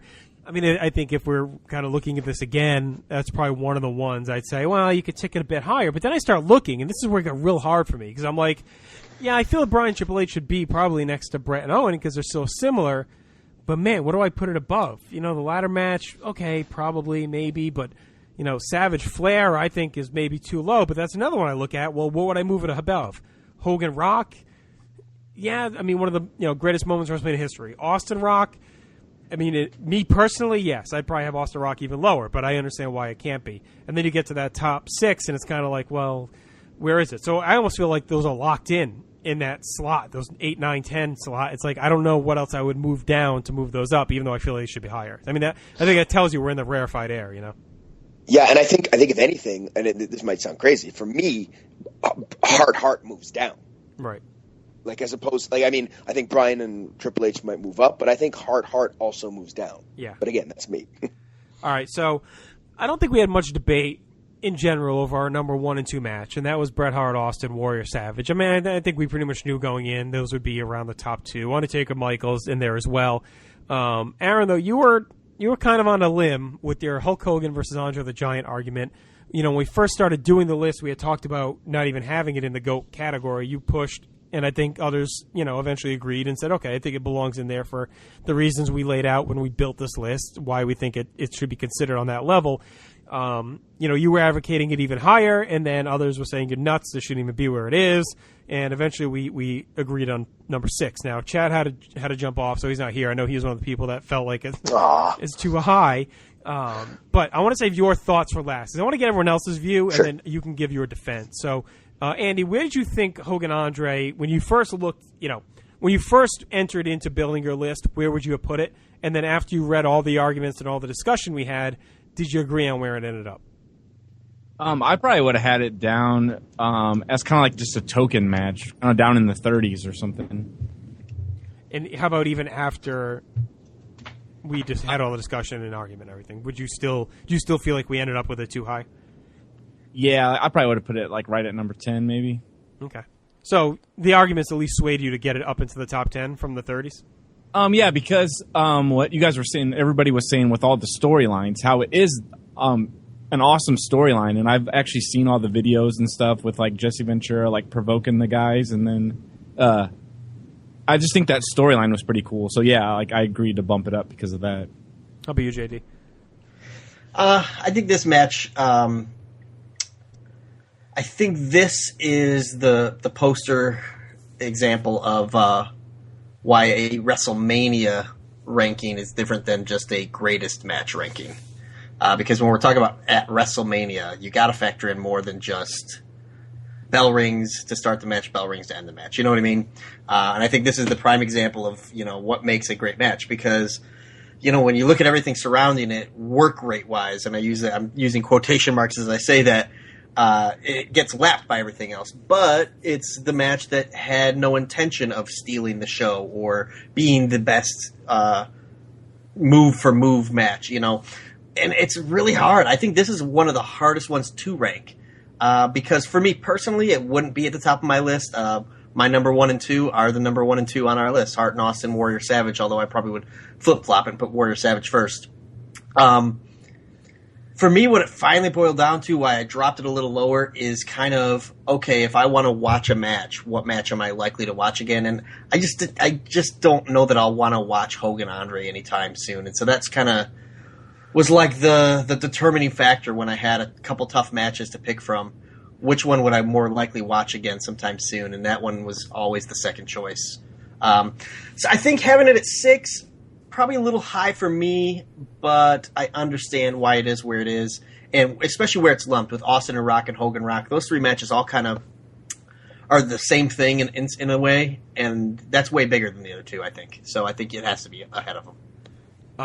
It's funny because going into building this list, I didn't expect it to have it this high, and then I found myself on Dangerous Lions defending it against Will, who wanted it like last, you know, and I had to argue just to get it to 15 on his list, and that was just main events. That wasn't even like title matches or WrestleMania, you know, that was just WrestleMania main events, where I think you could argue it slides in much higher on that list when you look at some of the main events that are out there. Well, in our list, it is the top main event. Right. So there you go. Which is interesting. Yeah, that's a good point, Aaron. So yeah, it was but it's not even the top match from its own show. Right, yeah. Which is bullshit. Right. All right, we'll get to you, Aaron. Chill out. Yeah, 1 second. I know. Neil, how about you? I think as far as what the match had the potential to be, like what it was, it is 5 stars perfect. I mean, that you couldn't have done that any better. But the way I choose to look at it, it's kind of like if you imagine having the greatest Big Mac that McDonald's has ever made. It might be the greatest Big Mac, but it's still not a T-bone steak. You know, it's great for what it is and what it could be, but I don't know how many of these just absolutely perfectly worked match as we can put it, because at the end of the day, it's still a wrestling match. So if it's going to be on the top of a greatest of all time list, it should at least be a pretty good wrestling match. I can feel Aaron trembling. Scott, how about you? I'm gonna definitely jump on my Canadian cohorts bandwagon. Because I gotta be honest with you, I don't think you can. When it comes to Hogan Andre, I don't think you can really rank it. Like, I mean, I love you, Neil, but I think you're totally downplaying the importance of this match. To me, I don't think this match should even be discussed with any other main event in the history of WrestleMania. Because if this one didn't fail, if this main event failed, there wasn't going to be a 4 through 31. That's how important this match is. And I think we got to kind of. This is one of those rare instances where you have to sweep the work rate under the rug. All right, it's not 5 stars. Well, who gives a crap that it's not 5 stars? Because it's the capper of at the time the most important show in the history of professional wrestling, and I think that alone puts it in rarefied air with these other matches. I mean, it's a definition. Is it number one? No, it's not number one, but it definitely belongs in the greatest of all time, because we wouldn't have this list would be very short if it wasn't. I mean, and it's the definition of a big time money main event match, right? Exactly, and the work rate of the show will be is already up here and represented in the greatest of all time. So it's okay to put that on here too. So. And yeah, I'm not arguing that it should be like number 250. I'm just saying that I don't know if it's quite that high. Mm-hmm. Is my point. You know what I think is kind of interesting is the same match from WrestleMania 4 is ranked 243. Right. You know. Well, it's funny because we keep saying work rate. The 3 match, destroys WrestleMania 4 just in the ring. Even I mean, take away all the ambiance, the build, the atmosphere, take away all of that. If you just watch those 2 matches in a vacuum, the work they do in 3 blows away 4. 4 is a mess. Mm-hmm. And this is why, Aaron, it's your turn, but I like your argument, because Aaron doesn't sit here and, his argument differs from Scott. Scott's argument is, I don't give a shit about the work rate. This match is so huge and unbelievable, it has to be this high. Aaron, your argument is that, the work rate is high, right? Because that's all they need they did what they needed to do, right? I mean, that's your viewpoint. Yeah. Yeah, and I agree with Scott about all his points about how, I mean, that goes for the match too, right? That it is probably the most important match of all time, and so on and so forth. But to me, when we talk about work rate, we have to look at what the purpose of a wrestling match is. What are we doing here? If the purpose of a match is to have the crowd rabid the entire time, and to tell a story, and to tell a compelling story that people are into, and to create moments that, I'm going to sound like the shill for the WWE home video, but that last a lifetime, then the work rate on this match is perfect. They don't make mistakes in the match, and they make the most of every single moment.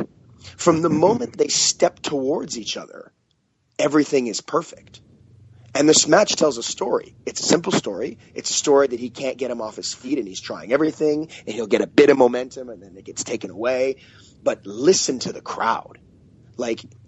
I would argue that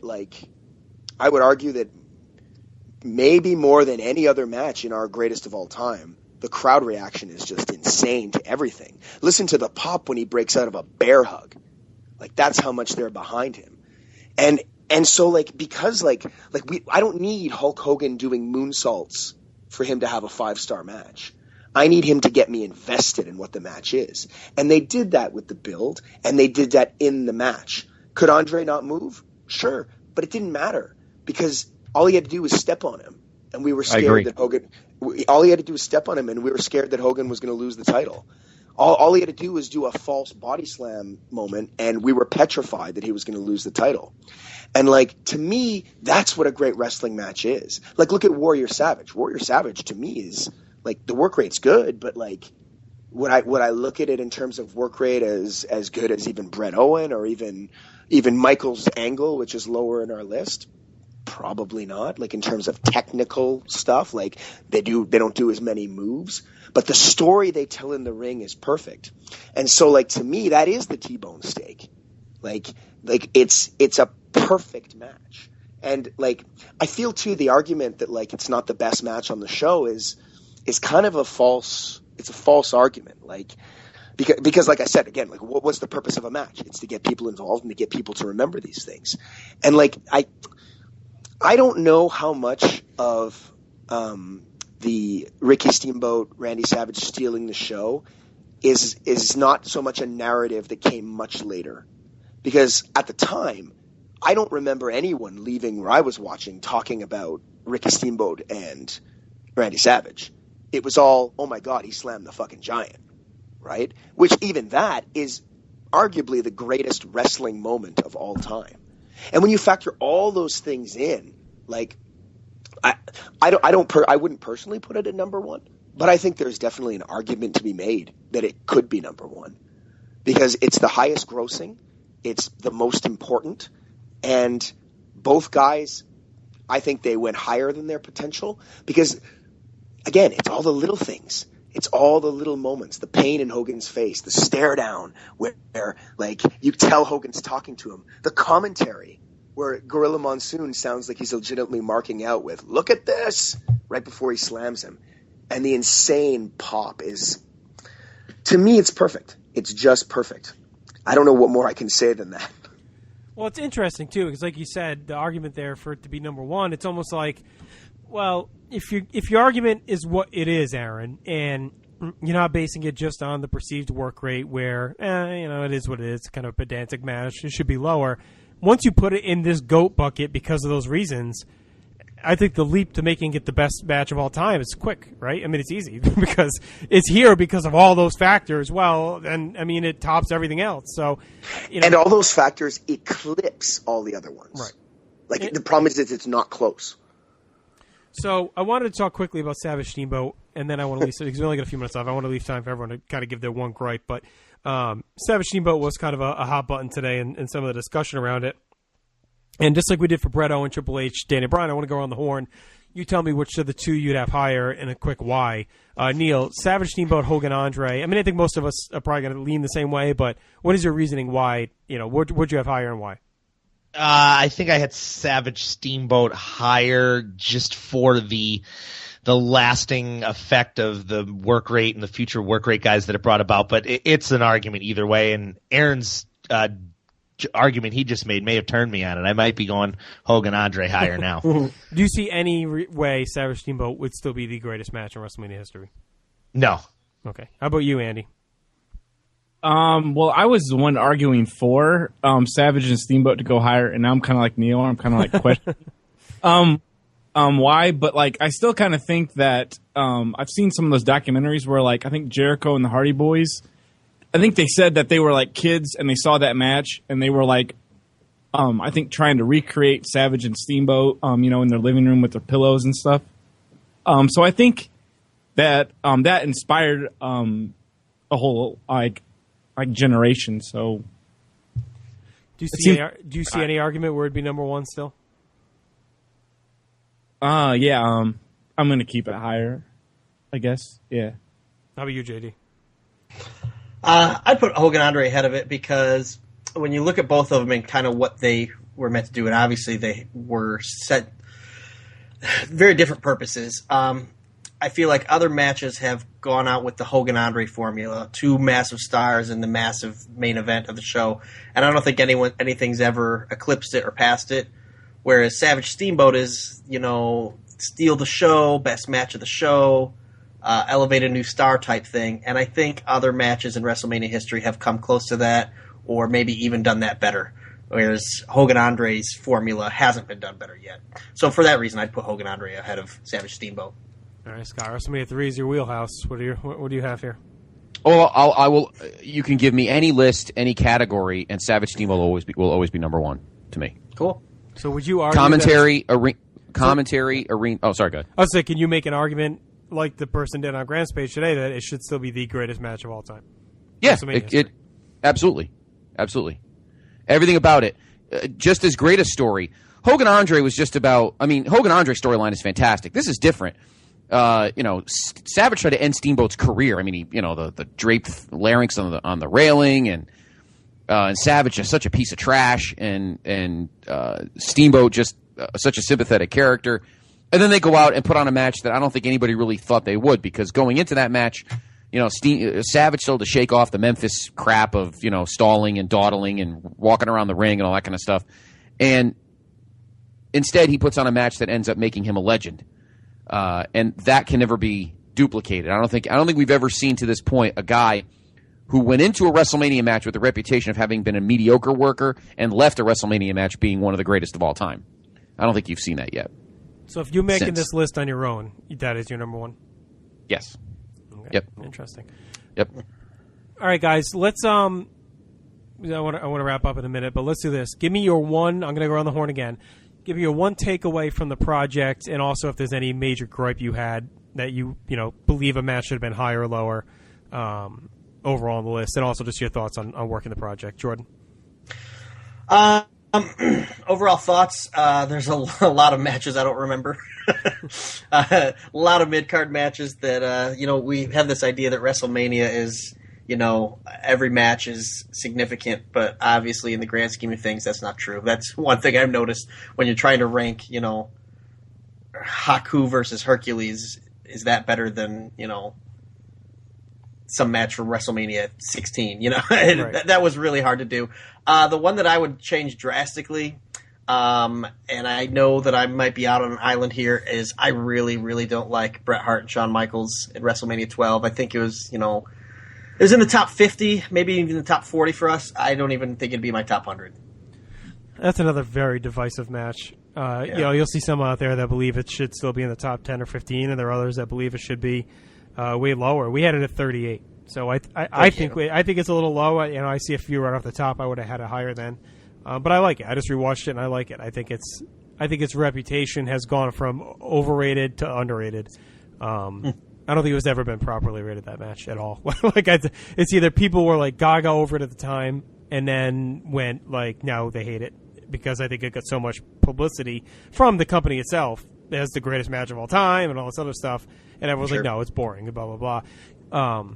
I don't think it's, I think it's somewhere in between. So maybe. The other thing I was wondering is, where did we put the first Cena Rock match? I didn't see that. At 26. Oh, there it is. Okay. Yeah, okay. That's another one where I feel like it, in my mind, it could be. Yeah. Could maybe be a little higher. Well, that's one where I think the same thing. Let's put it higher. But then I look and I'm like, well, I don't know. I got to start to look at what I'd drop, and I'm not sure. That happens a lot on this list. How about you, Andy? For the final thoughts, I guess, for one that I argued that I thought should have been higher was Austin and Shawn Michaels. I kind of thought that was kind of like, I guess maybe I'm younger, and so everybody's feelings with Hogan and Andre was kind of my feelings with Steve Austin and his first championship, because that was kind of huge when I was 14, and it might not have been a good match, but the storyline kind of made it for me with them adding in Mike Tyson. But I know it's not going to be the greatest, but I thought the storyline kind of elevated that. And then another thought that I had was, you said, what do we take away from this? And I remember when I first started ranking these, I watched that Ultimate Warrior and Randy Savage match, and I started to believe that could be the number one because I forgot just how good it was. Mm-hmm. And then a lasting thing from that is the turban guy crying. I think that's... I think if we did maybe next year we'll rank the most iconic moments in WrestleMania history. I think that's one of the most iconic images in Mania history. The best thing about that guy is he looks like Pat from Saturday Night Live. Neil, how about you? One kind of thing you'd disagree with, and then your just overall takeaway from the project. Well, I can't believe that Randy Savage and Butch Reed is number 209. What were we thinking? No, I would have put Angle and Eddie higher, but that's maybe just my own personal bias. It's just a match that I love, and Savage Flair, I think I argued to get that one in the top 5 too.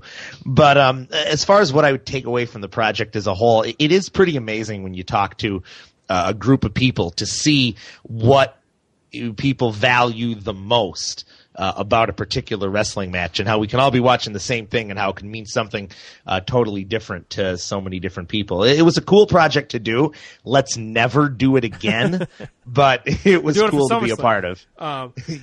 I mean, it was an energetic group. We'll talk about everyone who participated in a minute. But it was great seeing what everyone thought, and it was a lot of fun. I mean, a little bit of me wishes we started a little earlier too, because I feel like some of the arguing time got crunched at the end, because we had to start building. I think we could have had more of a discussion.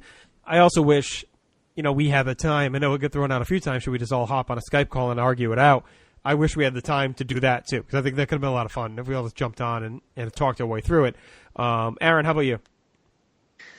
Yeah, like I really liked doing this project. It was really cool, and like what I liked about it is that like every argument we had was all from the perspective of opinion, which I think is this is an opinion project, right? So it kind of has to be, right?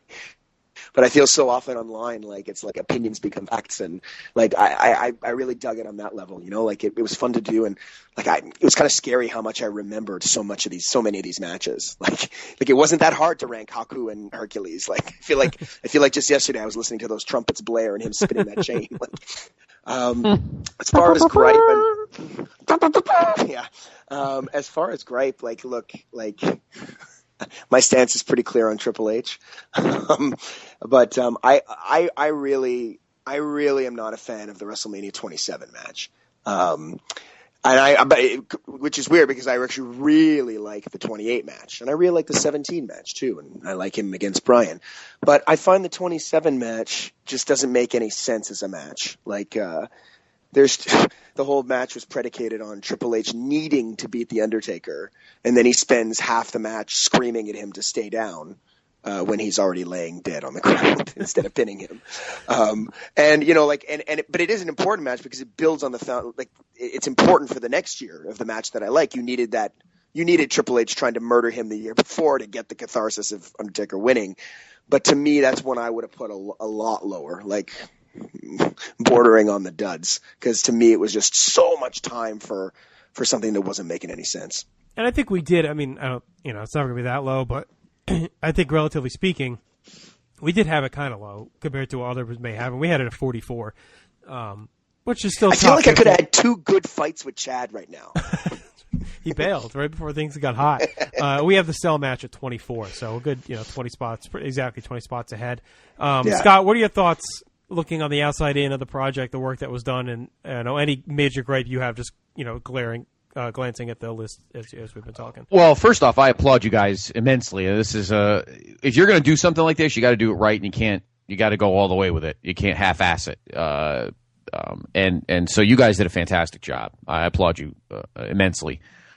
The only other match, I mean, everything in the GOAT I like. I may not like the order. But I like all the matches in the GOAT except Brock and Reigns. I would put, there's a couple of choices. And as Jordan can attest to when we did rank and file, I just have such an incredible affinity for Batista and Taker from 23. I don't know if I put that in greatest of all time, but it's definitely higher on my all time than you guys have. But otherwise, every match you have in your GOAT, I agree with, except Brock and Reigns. So for the most part, I like pretty much all the others. But again, you guys did a fantastic job. This is not something you take lightly. 300 matches, that's a lot of matches. And sitting through, Ricky Steamboat and Hercules, or, a myriad of hillbillies or midgets or both. And some of the Drek Diva matches in the early 2010s. You guys did a great job. So I applaud your efforts. So great job. We had Batista Taker at 20. So there you go. All right. So I want to give shout out to the guys that weren't on with us today, but also participated in building all this. That was Ben Morse, Mark Clare, Brian Bayless, Brian Meyer, and Glenn Butler. I think that's everyone. Everyone else is on here. So we had a great group again that were with us from start to finish, and like I said, it wasn't just building the list; it was also, doing the write-ups. And I thank you guys, Andy and Aaron, that came in late and helped me finish up the write-ups. I think that was almost more important in some ways to give the rationale and the explanations of each match versus just making this a straight list. I mean, we could have just listed the matches and called it a day, but we sat there and we wrote up the reasoning why the matches felt like they did. So I want to thank you guys for joining us and celebrating with us here at episode 400. I do think there's a lot more information to mine on this list, so I think future episodes of this topic are due. I think we'll talk about it and have you guys back on and maybe almost go match by match or something like that. But Neil, Andy, and JD and Aaron, thank you all for joining us. Appreciate it. You're welcome. Can't wait to rank the 400 podcasts now.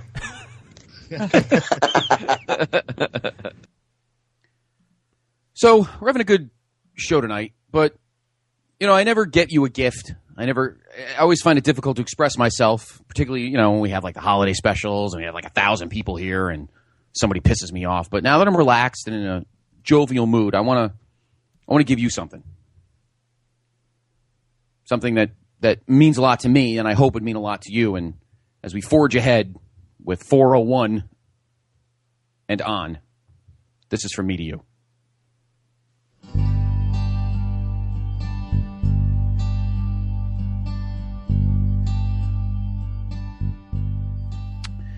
Okay, living my life in slow hell. Different girl every night at the hotel. I ain't seen the sunshine in 3 damn days. Been fueling up on cocaine and whiskey. Wish I had a good girl to miss me. Lord, I wonder if I'll ever change my ways. Put your picture away. Sat down and cried today. I can't look at you while I'm lying next to her. I put your picture away. Sat down and cried today. Hey, I can't look at you while I'm lying next to her. Ooh. Called you last night in the hotel. Everyone knows, but they won't tell. But their half-hearted smiles tell me something just ain't right. I've been waiting on you for a long time, fueling up on heartaches and cheap wine. I ain't heard from you in 3 damn nights. I put your picture away. I wonder where you've been. I can't look at you while I'm lying next to him. I put your picture away. I wonder where you've been. I can't look at you while I'm lying next to Patterson.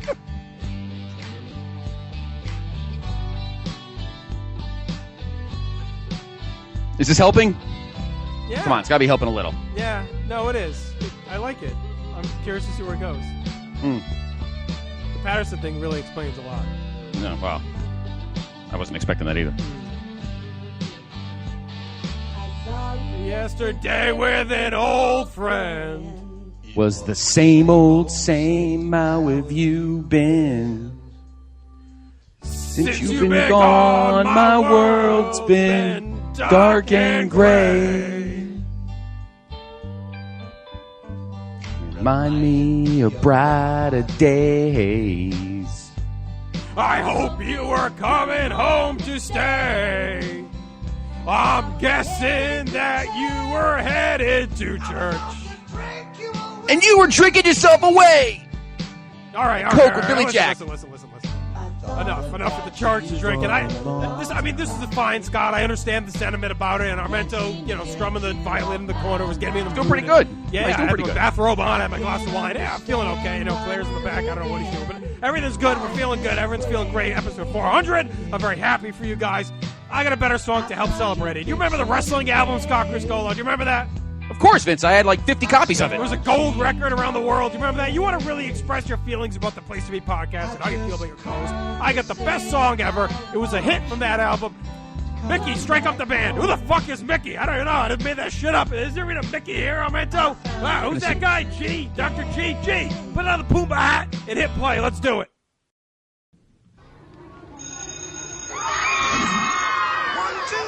2, 3. 1, 2, 3. Ow. All right. On a pony.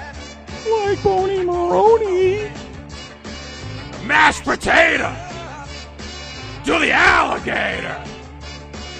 Put your hand on your hips, yeah. Put your backbone, slip daddy. Kota Ibushi. Like my little Lucy. Hey. Na na na na na na na na na na na na. Need somebody to help me say it one time.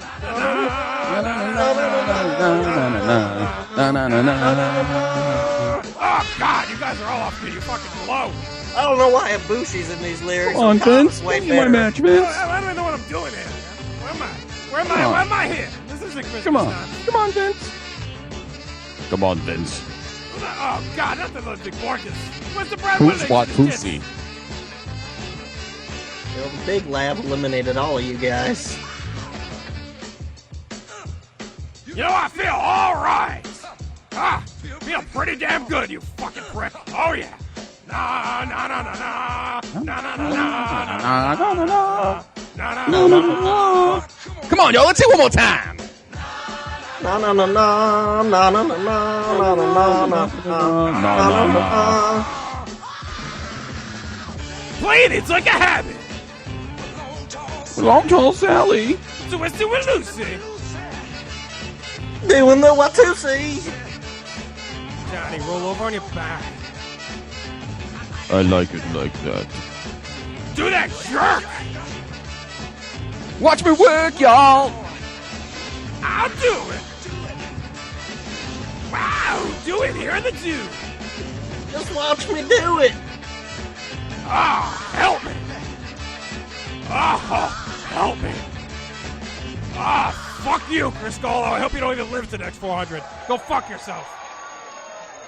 Well, Scott, we had some spirited debate tonight. We had old friends. We had some, some singing, some interesting stuff. Some vain attempts at it, yes. Like in the Mad Dog return. So that's right. A lot of fun. So it's been a great 5 years. 400 episodes in the books. Every time we do one of these, I'm like, I still cannot believe we've done this many. I never thought we would.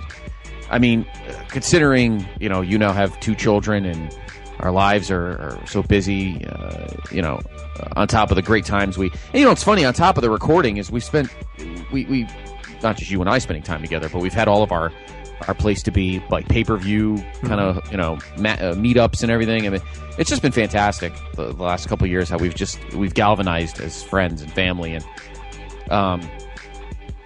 the quest for 500 is doable. I mean, I remember you and I used to talk late at night over some Del Shandy's going, I don't know, 500? And this was like at 312.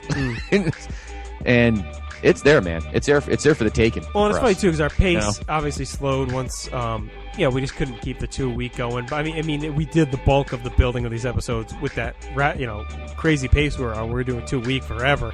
And that got us here to where we could do this. And I think we're going to work to maybe pick it up a little bit. And we're always going to have our kind of every other week schedule with the vaults, but we're going to work to mix in other stuff here and there. I think including, diving further into this WrestleMania match list and some other stuff. We're going to work to bring you more kind of in between episodes where we can. So we want to thank you, everyone who's listened to this point and been with us since either the beginning or found us along the way. Our archives are fully up at placetobe.podbean.com. iTunes, obviously our feed has grown, so not all our episodes are archived on that feed, but if you go to placetobe.podbean.com, you can download any of our episodes that you want or stream them right from there. They're all archived, every single one, and you can search from the tag that'll filter them out just for these. So, we have a ton of Vintage Vault, ton of interviews, random lists, live watches, guests, everything.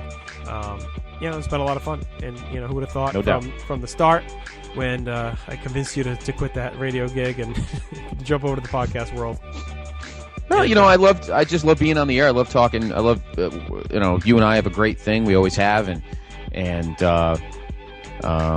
some days I do miss radio, and but it's all about convenience now, and I think we've put out a great product. We're not like these other guys and these other people who put out stuff, and it's just not good quality wise. You can tell that they don't put a lot into it, and we found the right equipment, the right software.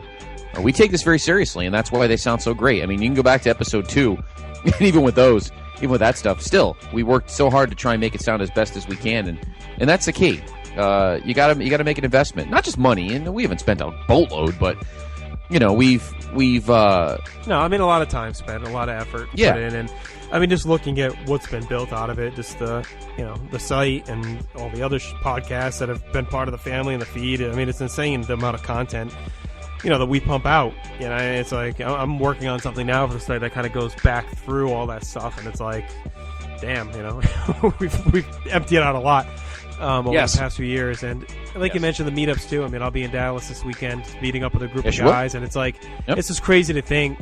You'll see people mention sometimes about, I wish I had a wrestling friend, and we used to say it too. Like, for a while it was me and you, or for a while it was me and my friend Jim, and that was it. And now it's like we have this network of dozens and hundreds of people that we can talk wrestling with on a daily basis. I mean, I talk more to some of the guys from the site than I do the people in real life. In I shouldn't say real life, but every day, just personal life.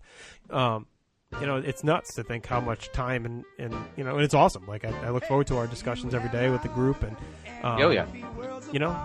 looking forward to maybe doing SummerSlam again this year, and who knows what else will come up along the way, and WrestleMania in Orlando next year. People are already talking about, so it's great.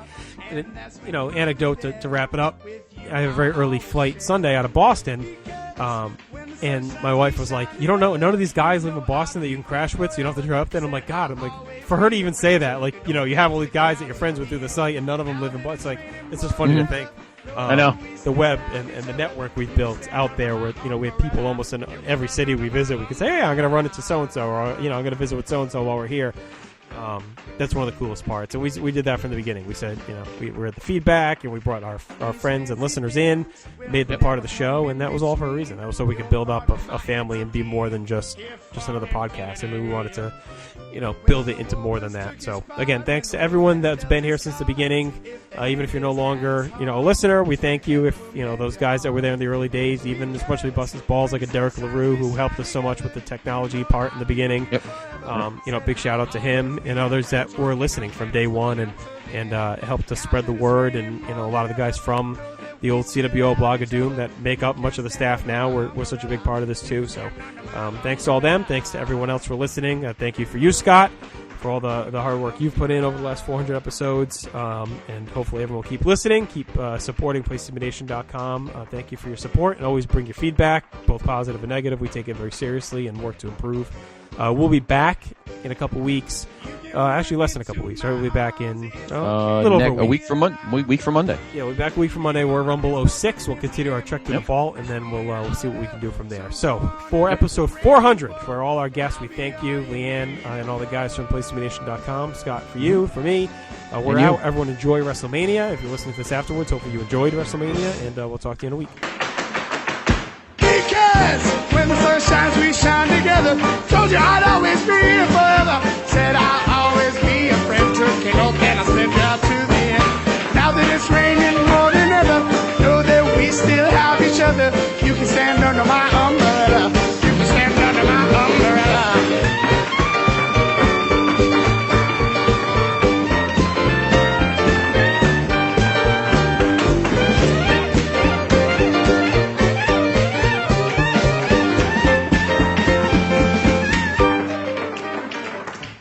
Umbrella.